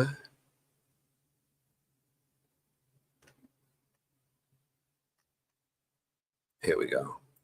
So if you want to go on the movieblog.com right now, I'm just going to share this to you guys. There's a contest to get early screening tickets for Gladiator 2. E-Man posted it just in case you guys didn't believe me. Me and E-Man work together.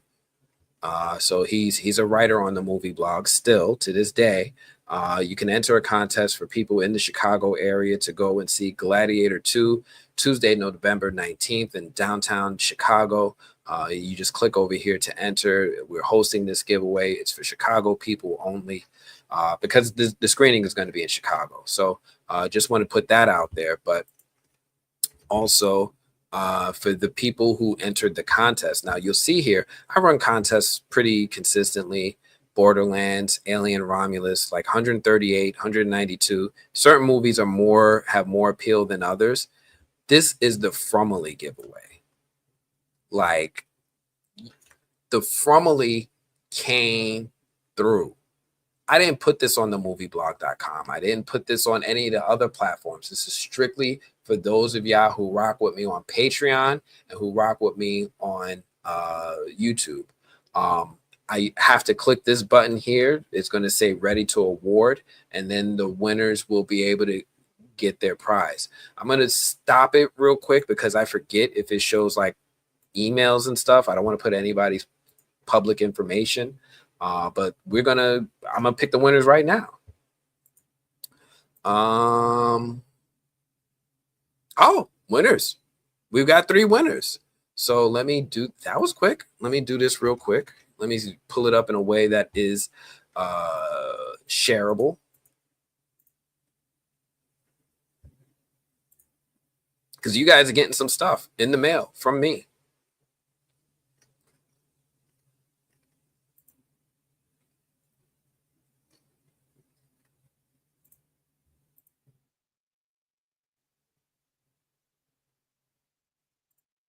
Here we go. So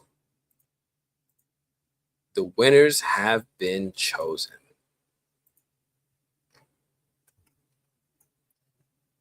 Now, some of you might look at this and be like, I know my email. It's going to hide a lot of your email. JAJALINAT. We have 3 winners. I have your email addresses. Keep an eye out for an email from me later today, maybe early tomorrow. No drum roll. I'm sorry. I should. Let's rewind. Let's act like I did it. The winners are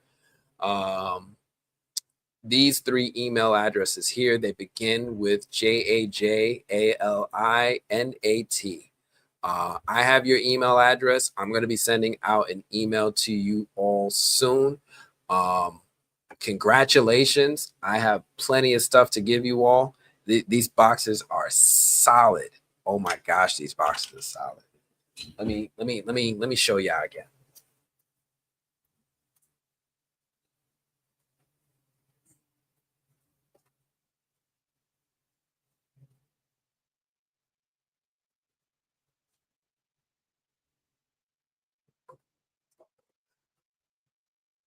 I want to put some context to this. Let's take this down.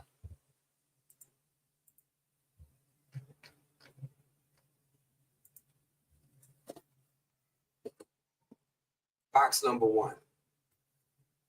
I'm still going to squeeze some stuff into it. Beetlejuice hats, The Killer DVD, Blue-Eyed Samurai, Zone. Man, this is a lot going on. Hold on.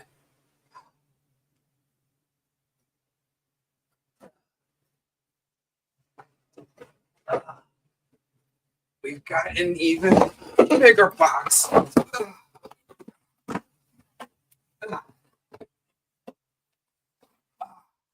This is an even bigger box. Oh man. You're gonna get a Bloomfest official t-shirt only given at the New York Comic Con Bloomfest 2024. You're getting no, I can't give you this. This expired. I can't give you this. You're gonna get a copy of the Maestro script. It might even be signed by the cast of Maestro. You are going to get you're not gonna get my wizard. You're gonna get copy of, I hope you have a record player. This is for all you people who said y'all 80s babies. The entire soundtrack of Wish on vinyl. The entire soundtrack of Maestro on vinyl. You're gonna get, what is this?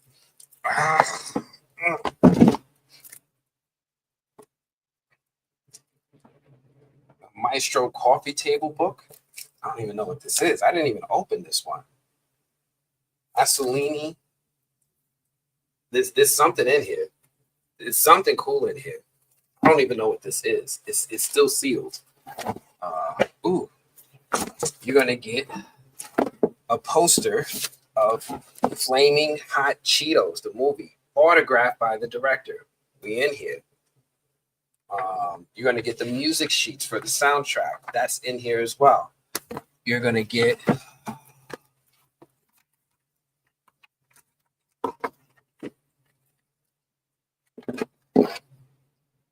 what is this? Wish? More Wish? You're gonna get a Saltburn, the Art of Saltburn book. It's gonna have photos from the film, little anecdotes, little moments that people may not look. It's still sticking together because it's that fresh and new. This is a cool little coffee table book as well. This is coming your way. This box is heavy. This box is insane. I don't know how much I'm going to be paying in shipping, but you guys gave it to me, so I'm giving it back to you. There's more.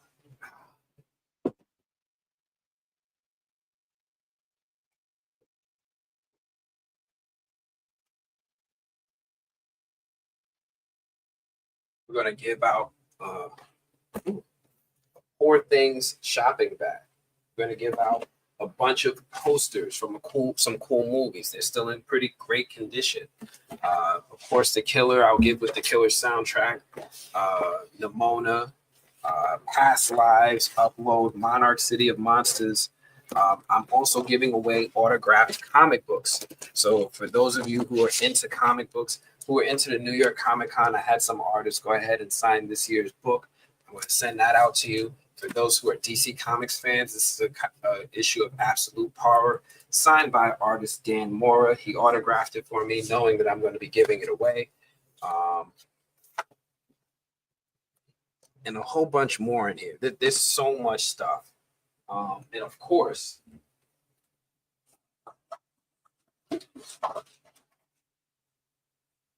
this wouldn't be a movie blog if I wasn't giving away a ton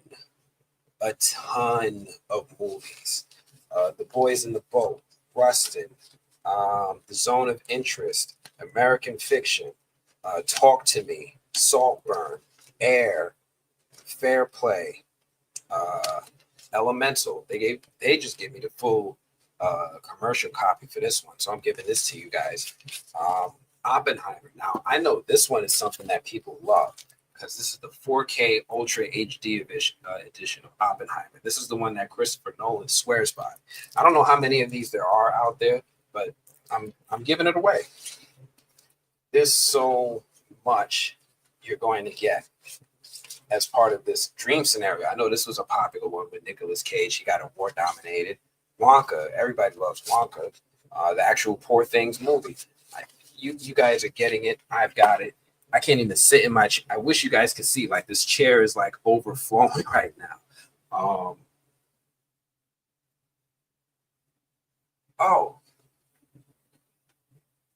Even more movies. It's Banshees of Inisherin, the actual script. So you can, if you are an actor, an aspiring actor, if you want to study the script, there you go.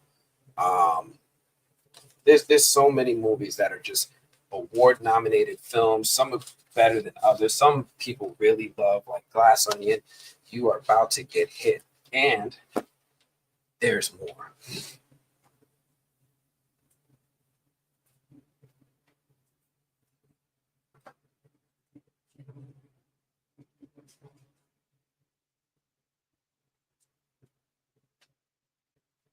Whew.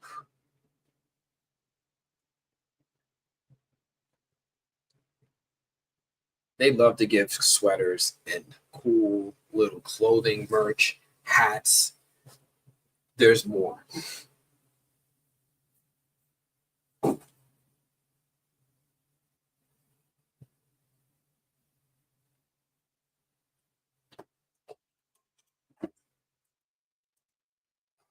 More records. A copy of the Guillermo del Toro's Pinocchio's art book. Another big, heavy. These things are thick. They're heavy. These are not like, these are hardcover. They're intense. This is going in the box. There's so much more and more. Oh, man. I still have a box that I haven't even opened yet that I want to give away to you guys. I can open it now, right? You guys got anywhere to go? Do y'all want me to stop? Am I doing too much? Or do y'all get the gist? Let me see what you guys are saying. Author of Level, you made it. You made it. And I thought I got a lot of movies when I was shopping at Blockbuster when it was closing. I love a good crew neck sweater. Do we get an extra set of knives if we order in the next 15 minutes? Of course you do. Of course you do. Keep going. Oh, keep going? All right. All right. Hold on. Like, look, I want you guys to understand how much stuff this is. Like, look at that. Those are all movies on top of the boxes.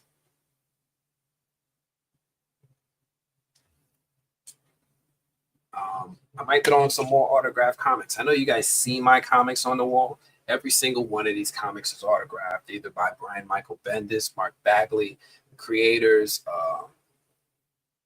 Sarah Pichelli. I even have some comics signed by Ta-Nehisi Coates.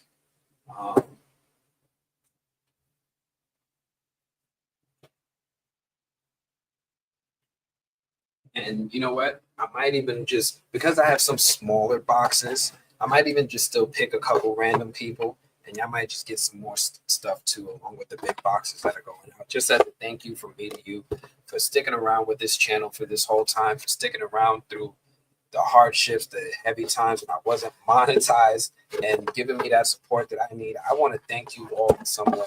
So let me do one last thing. I'm gonna do this box opening.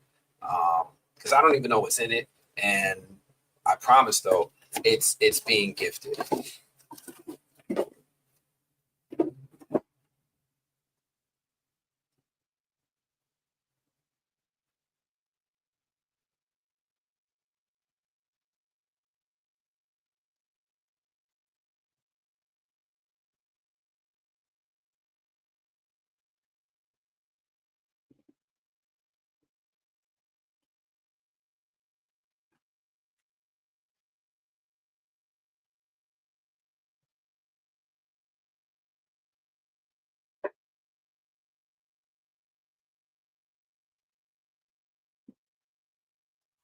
This one I got a while ago, and now I'm telling on myself for all my PR contacts. They're gonna be like, "You never opened it?" Nah, I'm sorry.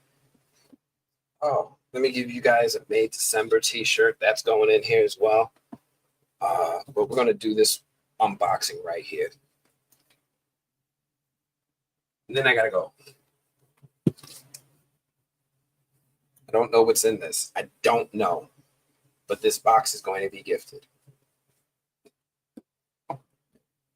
Oh, what are you guys saying?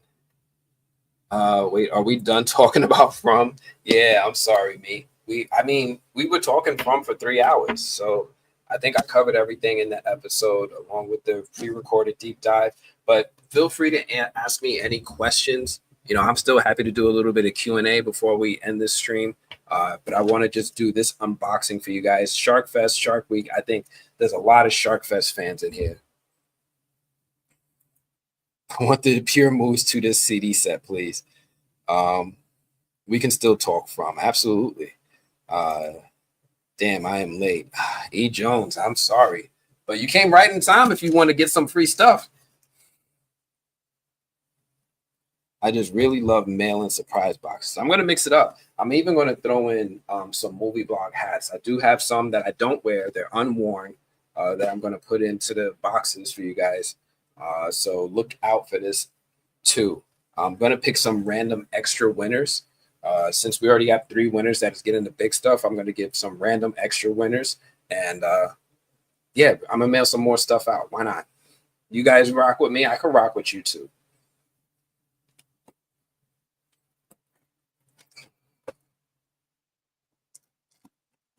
You like that? I'm using a screwdriver to open it. I don't know what's in here. I don't know what's in here. I have no idea. I don't even know if I'm giving away something that I want. Anthony, do you suggest that creators should have a P.O. box? You can, or you have an address that you feel comfortable giving to people. So one advice I've given to creators is, and even people who receive gifts, like maybe you don't want me to have your home address. I get it. I get it. Put it to a work address, right?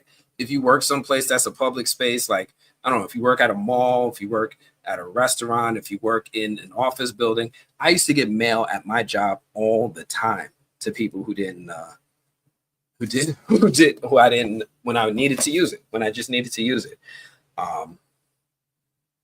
But yeah, that's my advice for that. But of course, you can also get a P.O. box. Another thing you can do is you can go online and you can get a virtual mailbox, in which you can have people mail something to a virtual mailbox and then they'll forward it to you. So you could pay for that service. It's available, but that's another idea. You're very welcome, Queerly Yours. Here we go. I don't know what's in this box. I might regret giving this away, but let's see. Y'all ready? Should I open it? Oh, are we doing stills tonight for episode 9? Yeah, we could do that. You guys ready? What's in the box? Oh, wow. Wow. Wow. Wow. Oh my gosh. Why didn't I open this? You can see how long I've had it too. Oh my gosh, why didn't I open this? Oh my goodness. What's in here? So we have, of course, a Shark Fest informational page. They always love to do this. They give a cool book, 10,000 Facts About Shark. They love giving these coffee table books. I don't even know what's in here. I'm doing my best. I'm holding this thing up. My beard is going to hold the pages in place. Oh, this is pretty cool. This is pretty cool. I hope I'm doing you guys justice with what you can see. 10,000 Facts About Sharks. This is pretty cool. We also, wait, there's something underneath it. Hold on. Wait, there's more. What is this? What is this? You see this? I didn't even see this box. Hold on. There's a t-shirt. There's a Shark Fest t-shirt. That's really cool. Oh, man. Oh, man. All right. I got to put some of this stuff down. We have a Shark Fest hat, which is just a fin. This is pretty cool. Recycled polyester. It's a mid-visor. Okay. What is this? A towel bag? A towel bag. Oh, man. This is like when you go to the beach and you want to like take your towel from the beach and not really. So they give you a towel bag. That's really cool. And I don't know what's in here. There's a box. I don't know what's in this other box. There's a box within a box. You know, it's always cool when there's a box within a box. Oh my goodness. Oh my goodness. Oh, I didn't expect this. I didn't know what was in this box, y'all. It's been sitting at the foot of my desk for God knows how long. So I'm gonna put this down because we need to open up this box here and find out what's in this box. This is wild. Oh my goodness.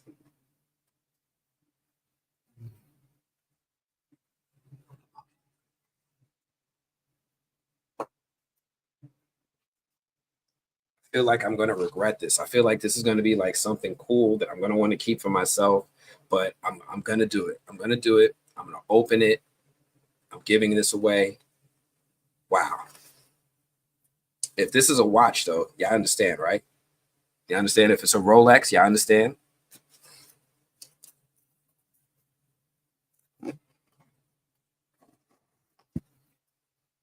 Oh, what is? Wait, what? Wait, what is this? It's like a jar. Hold on. Oh, this is something Jade would love. It's easy. Everything you need to make 12 custom stretch bracelets, step-by-step instructions. So it is a bracelet making kit inspired by Shark Week. I don't know. There's like line in here. There's the beads. There's the entire alphabet. So you can make like your name and stuff. I know that there's some glare there. Here, let me turn this off for a second. There's some glare there, but this is, wow. I didn't expect this. No wonder this damn box was so heavy.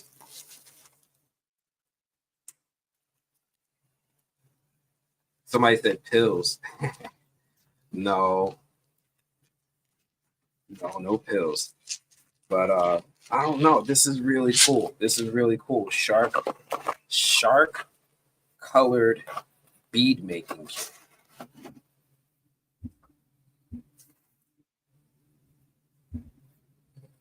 So yeah, we got the hat with the what is this? National Geographic logo, courtesy of Disney and Hulu. Thank you, Disney and Hulu, for being great partners for the movie blog for such a long time and giving us the opportunity to have these things. This Shark Fest T-shirt. Oh, this T-shirt is actually kind of official. Hold on, I gotta get my name out of here. Let me see if I could get this down real quick. I want you all to see this.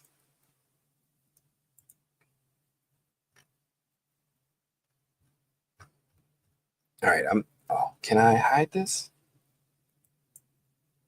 It's not letting me hide it right now, but this is pretty cool.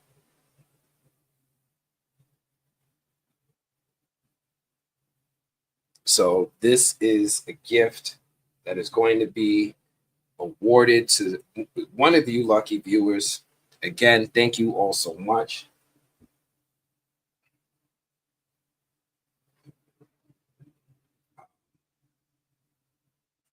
I don't know. You know what? Here's what I'm gonna do. For those of you who stuck around, I said I want to give away a couple more boxes. Why don't we run it back? Why don't I do another contest? We'll do it for a shorter amount of time. There's like 200 of y'all watching. I'm not gonna promote it like crazy. Y'all gonna be able to keep an eye out for it. It's gonna come up on the community page, and I'm gonna give out 2 more boxes. Deal?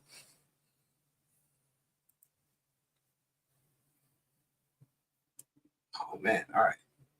My chair is gone. My chair is, there's too much stuff going on in my chair right now. So I'm gonna stand a little bit, get down on the knee. Oh man. And this is what we're doing. Thank you. I really appreciate. Oh.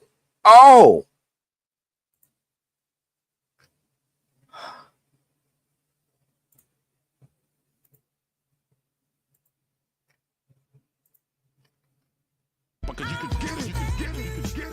Yeah. It feel good, don't it? Hey, I wanna let y'all know. Hey, I want because you could get it. Yeah. It feel good, don't it? Oh, I had to run that back a few times because for our guy Joe Joaquin, thank you so much. Thank you so much for the $50. Thank you. Oh my goodness. Yes. Thank you. I really appreciate it. I really appreciate you. Man. God is good. Yeah, I don't even know sometimes. For those of y'all who do know, this is my rough week. I'm not going to go into detail about it for those of y'all who've been rocking with this channel for a while. This is my rough week. I really appreciate this. Y'all gonna make, I feel her with me right now. Thank you all so much. Thank you. Man.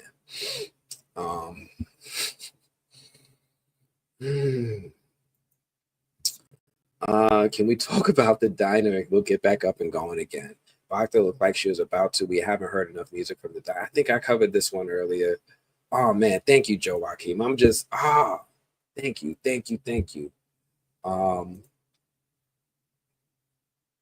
I don't think the monsters are the kids' parents. I think the monsters are the kids. The seizures equal seeing visions. Don't forget episode 1, Ethan saw a spider coming from the ceiling in his vision and a girl screaming, promptly saying his mom. I don't remember Sarah saying that she had a vision when she seizured in the diner. She might have, but I don't remember it. But you guys can't even see me. I'm down here on my knees. I need to take my seat back, but it's full of the stuff that I'm mailing out. So yeah, I think that could be the case, but I don't know of Sarah having a vision when she seizured.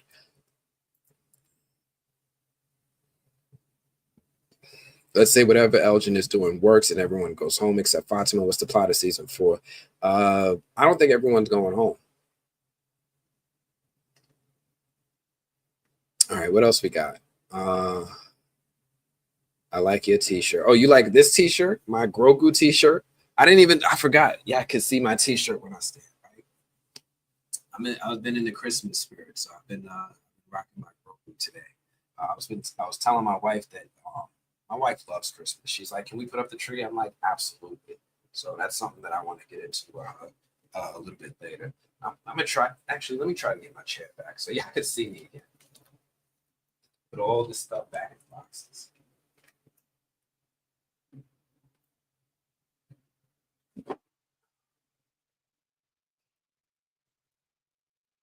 Lord knows I'm about to spend hundreds of dollars in shipping.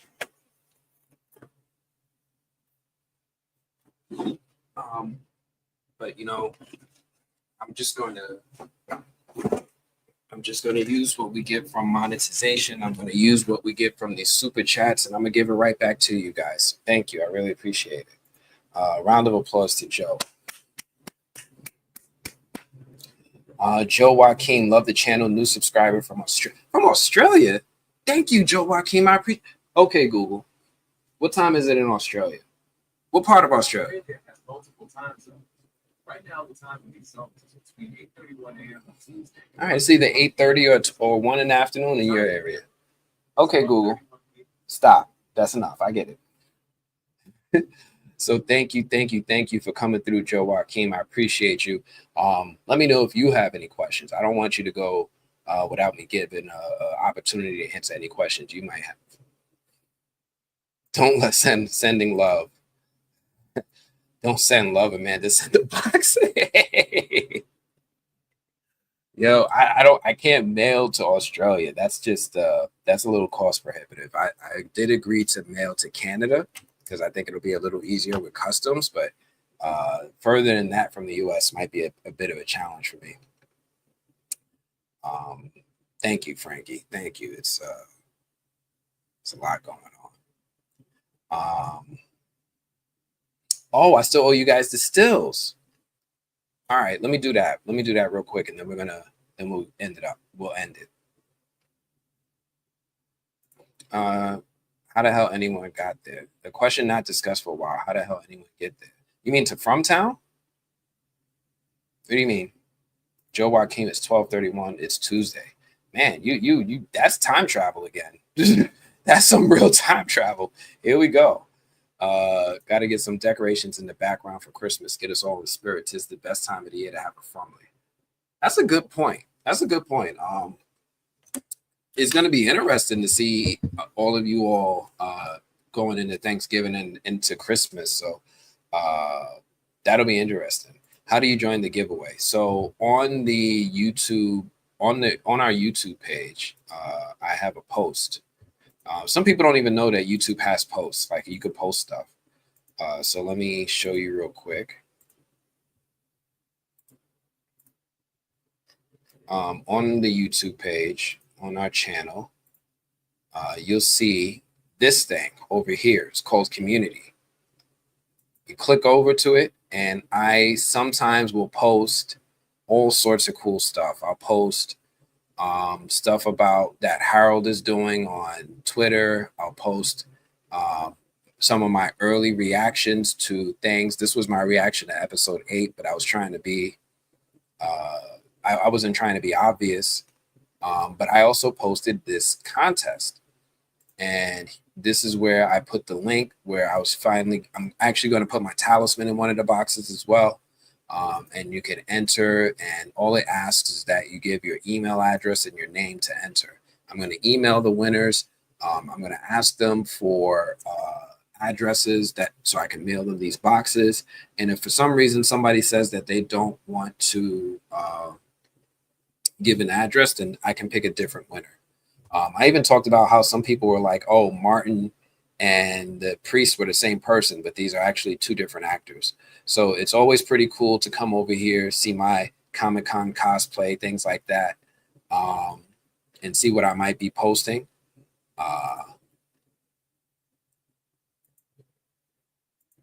And that's where you enter. Oh, and I don't know if you guys saw this, but MGM picked us up again. So if you go to the MGM website or in the MGM app, they usually play a little trailer for the show. And in the show, Things are getting worse around here, aren't we got recognized, y'all. We're out of food. Stephen King, and then Forbes, and then Nothing but I've been through is possible.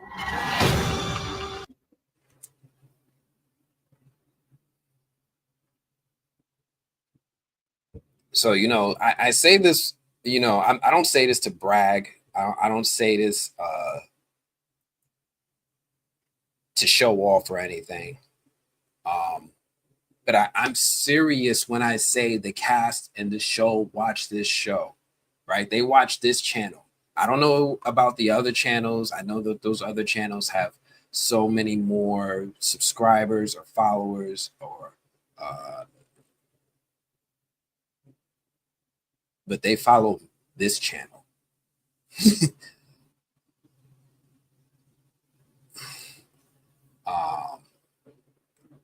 Thank you. I see you all. Frankie, Dragnat, Frostadamus, me and Drag. So the Patreon is cool because I message y'all. Yeah, I'm in the trailer. We official. We in the official. Thank you. I really appreciate it. Thank you, beautiful soul. You are rare, one of a kind. Thank you, Veronica. I appreciate it. Thank you all, because I'm here doing this with you all. That's also part of this journey from not being monetized. I really had to do it just out of love, and it feels like that it's being recognized. So let me go ahead. Let me get these images for y'all. I know some of you may have already seen these images, right? Some people are scouring through the forums and getting some of this stuff. I haven't even looked at what they put out yet. They gave it to me this morning. So let me just download it real quick. If you guys want to chat amongst yourselves for a quick moment, I'm going to download them, and then I'll share them.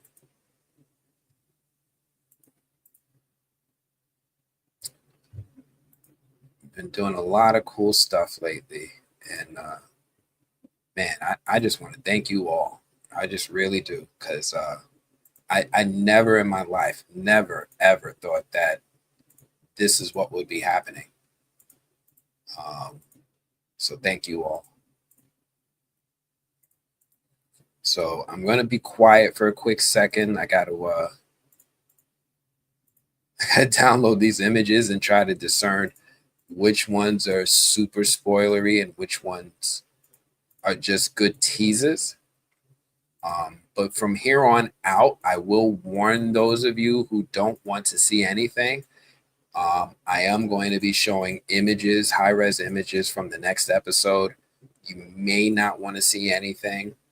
Those of you who usually stick around for these know that I'm usually selective with the type of images that I show, so that you preserve that experience of watching the episode and enjoying it the way that I would love for you all to enjoy it. You know, see that shock, see that surprise, have those moments of just letting this show surprise you. I don't want to take that away from you, not in any way, shape, or form. So I'm going to use my judgment a little and pick out things that I think are fun, but not going to ruin the experience for you.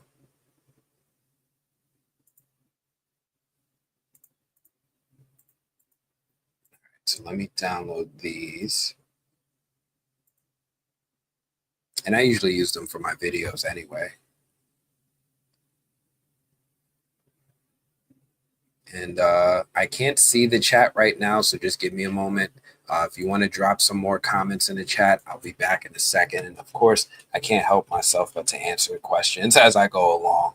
So I'll probably answer a question or two while we're looking at these.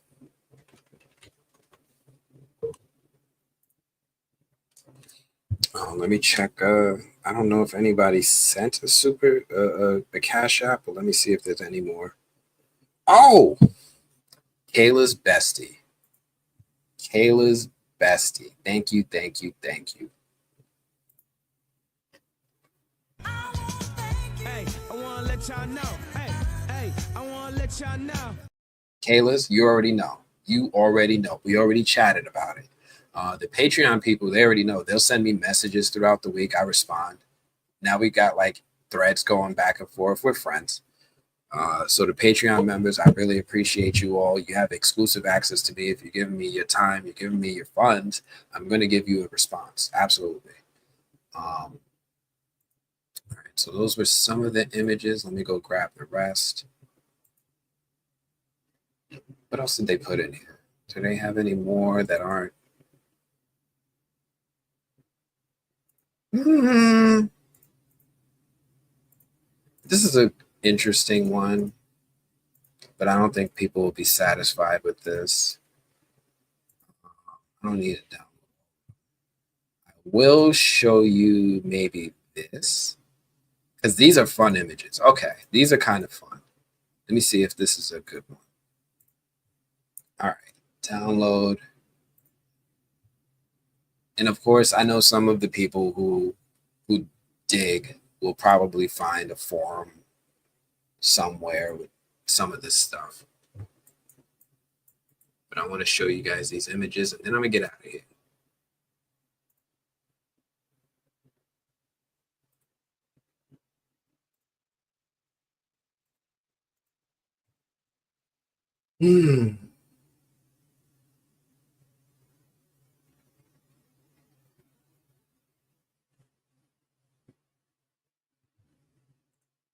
All right, here's a cool one. And I'm not even going to give, you already know, I'm not going to give context. I'm not going to explain what's going on.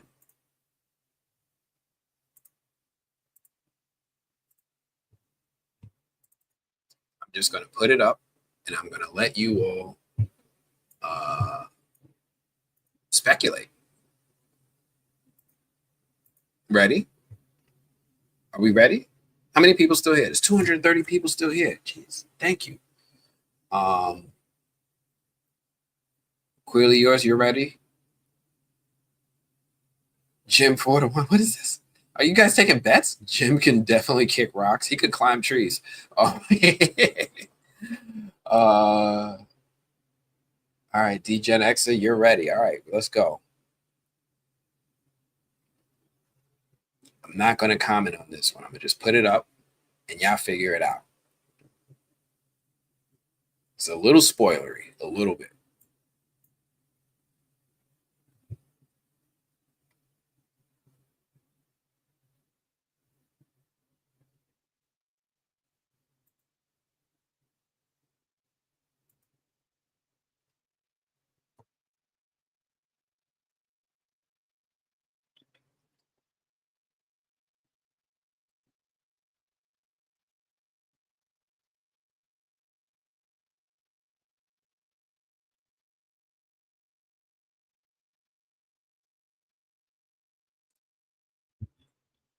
What are they saying?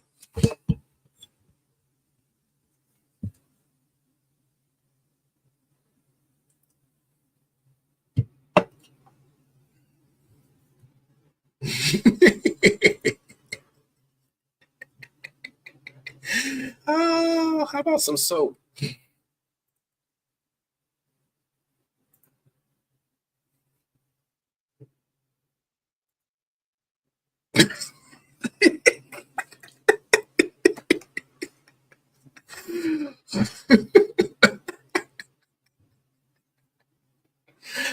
Oh.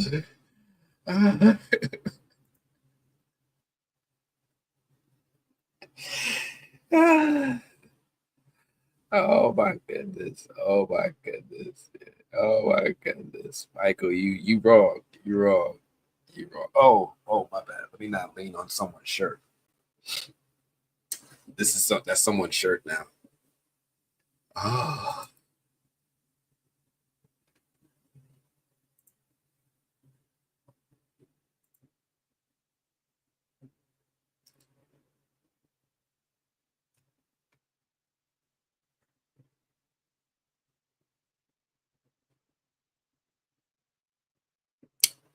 Take off your glasses, Richland. Take off your glasses.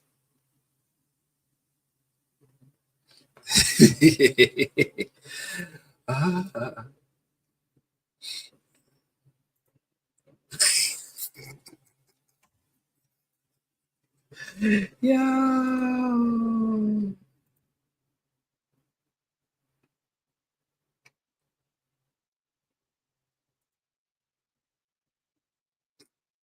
Yo, ain't none of them got no hairline. They both need it. Yeah, gothic chick. Nah.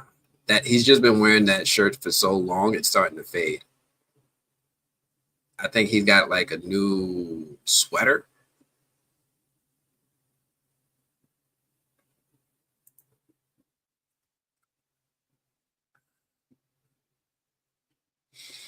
Yo, y'all wrong. It smells like Fatima. Oh my gosh. He keeps adding layers. Yeah. Yeah. He just throws another shirt on top. Oh my God. To hide that funk. To hide that funk, right? He needs that Arm & Hammer deodorant.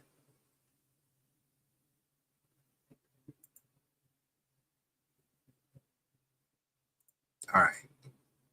Let me see if I could get one more.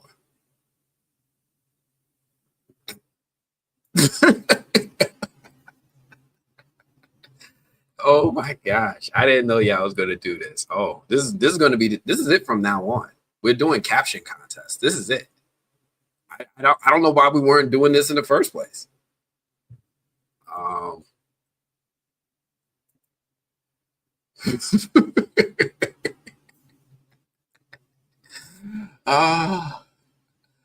oh,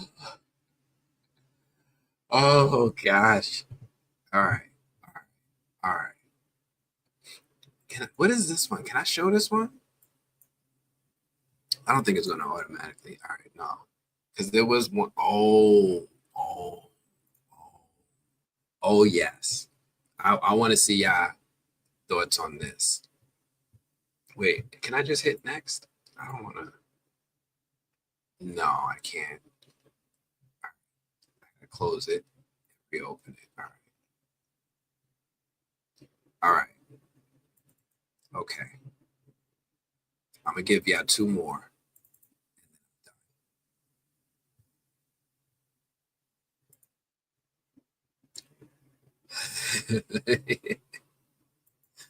You got me persist those Polaroids.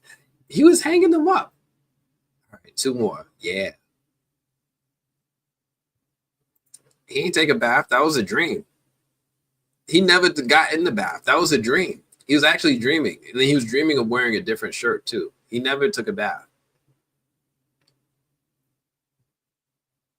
What Frostradama say? Aldrin could just wipe some fresh. I'm dead. I'm dead. Oh my gosh. All right. All right. Let me give you this. When's he gonna run out of Polaroid film? He did hang them up, new ones, but not the new ones that told him to do creepy shit. No, he's keeping those he's keeping that. He's taking those new ones to the grave, like Fatima's taking Nikki's blood. She ain't telling nobody that. Ready? Now this one, I don't know if it's as funny, but there's you could tell there's a reason. I'm not saying nothing. Matter of fact, I'm gonna probably hide my face because I don't want y'all reading my face. Because y'all be reading my face, and I seen it in the comments before. Y'all be like, "Yo, Anthony's saying something without saying something." Ready? Oh, y'all over here having conversations. I'll give y'all a moment. I'm gonna just sit here and ring my Boyd bell.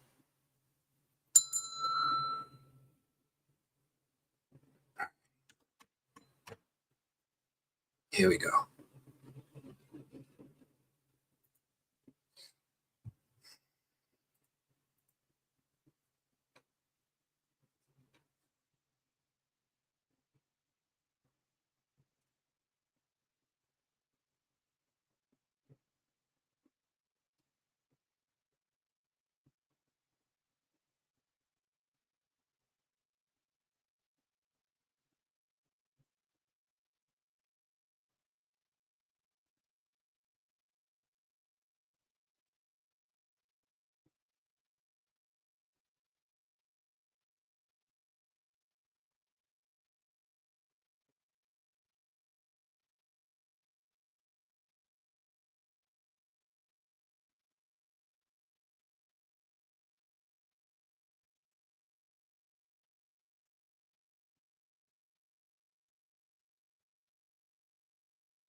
Y'all let me know when y'all ready for the next one.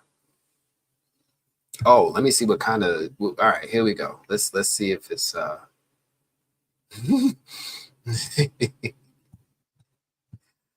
She's a good cop, okay? She's a good cop. She's a great cop. All right? Want her gun. She's a good cop. Just let her help. She's a good cop.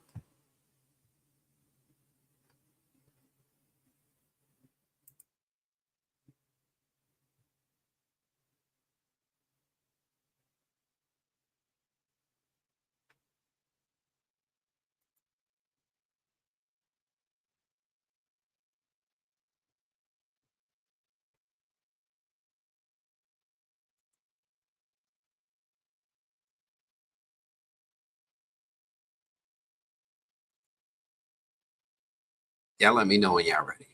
I'm gonna wait for y'all to tell me y'all done with this picture or not.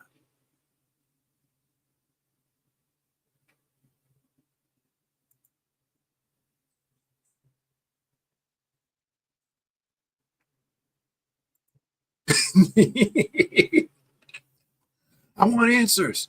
Where is she? Where is she? All I hear is Batman. Where is she? Where's Rachel?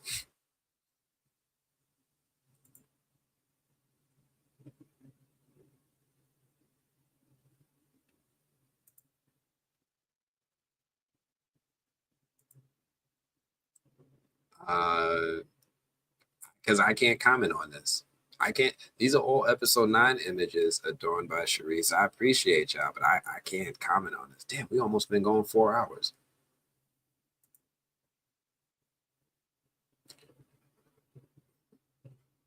Oh, not ready. Okay, not ready. All right, I'm gonna wait. Yeah, I'm gonna put this away for a second so y'all see it full.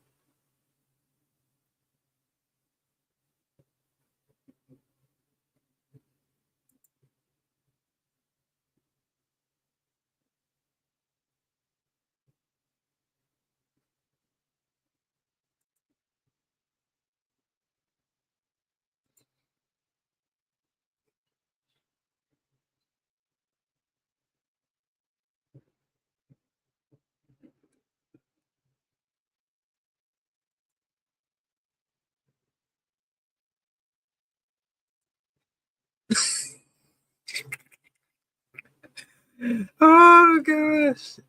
Jesus Christ of Latter-day Saints would just like to have a word with you about a few things.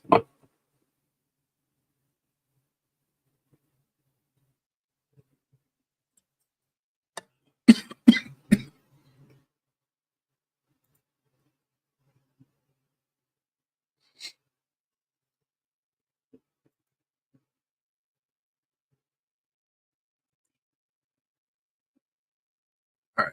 I think we're ready, right? I think we're ready. Next pick. Oh, all right. I think I could just. No, it's not letting me.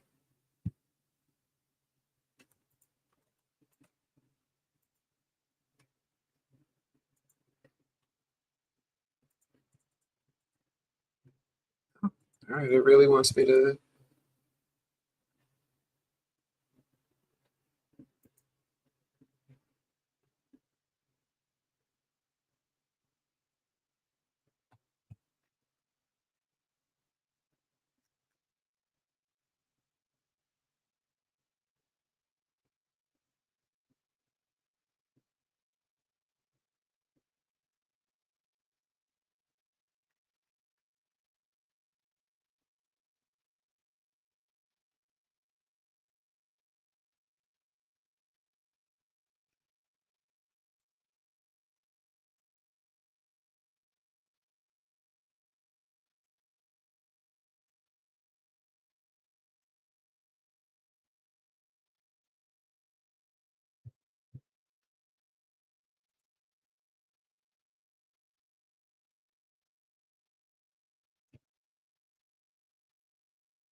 You ain't see nothing.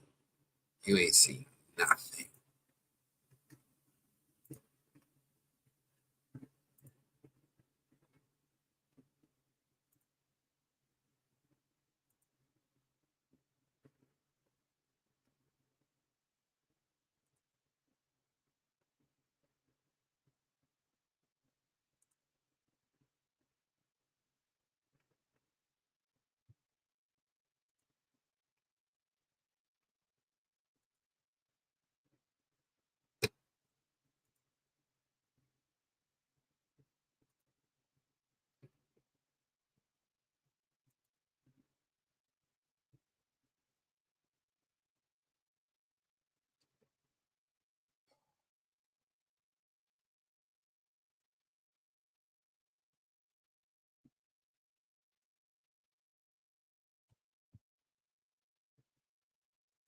All right.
I don't know what you're talking about. I don't know what you're talking about. I didn't see nothing. I didn't see a thing. Anybody see anything? No, right? I don't think anybody saw anything.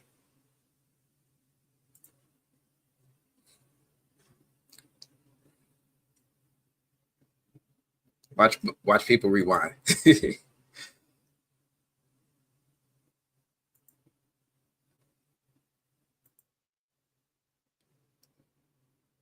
didn't see a word.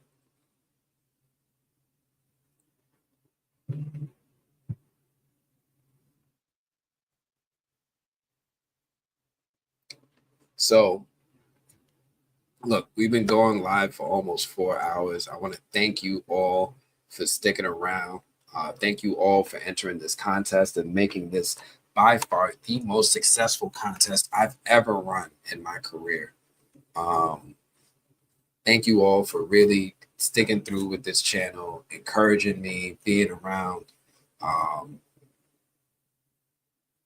supporting me. You know, I was talking to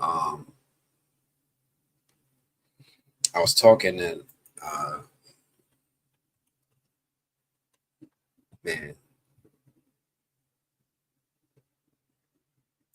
I was oh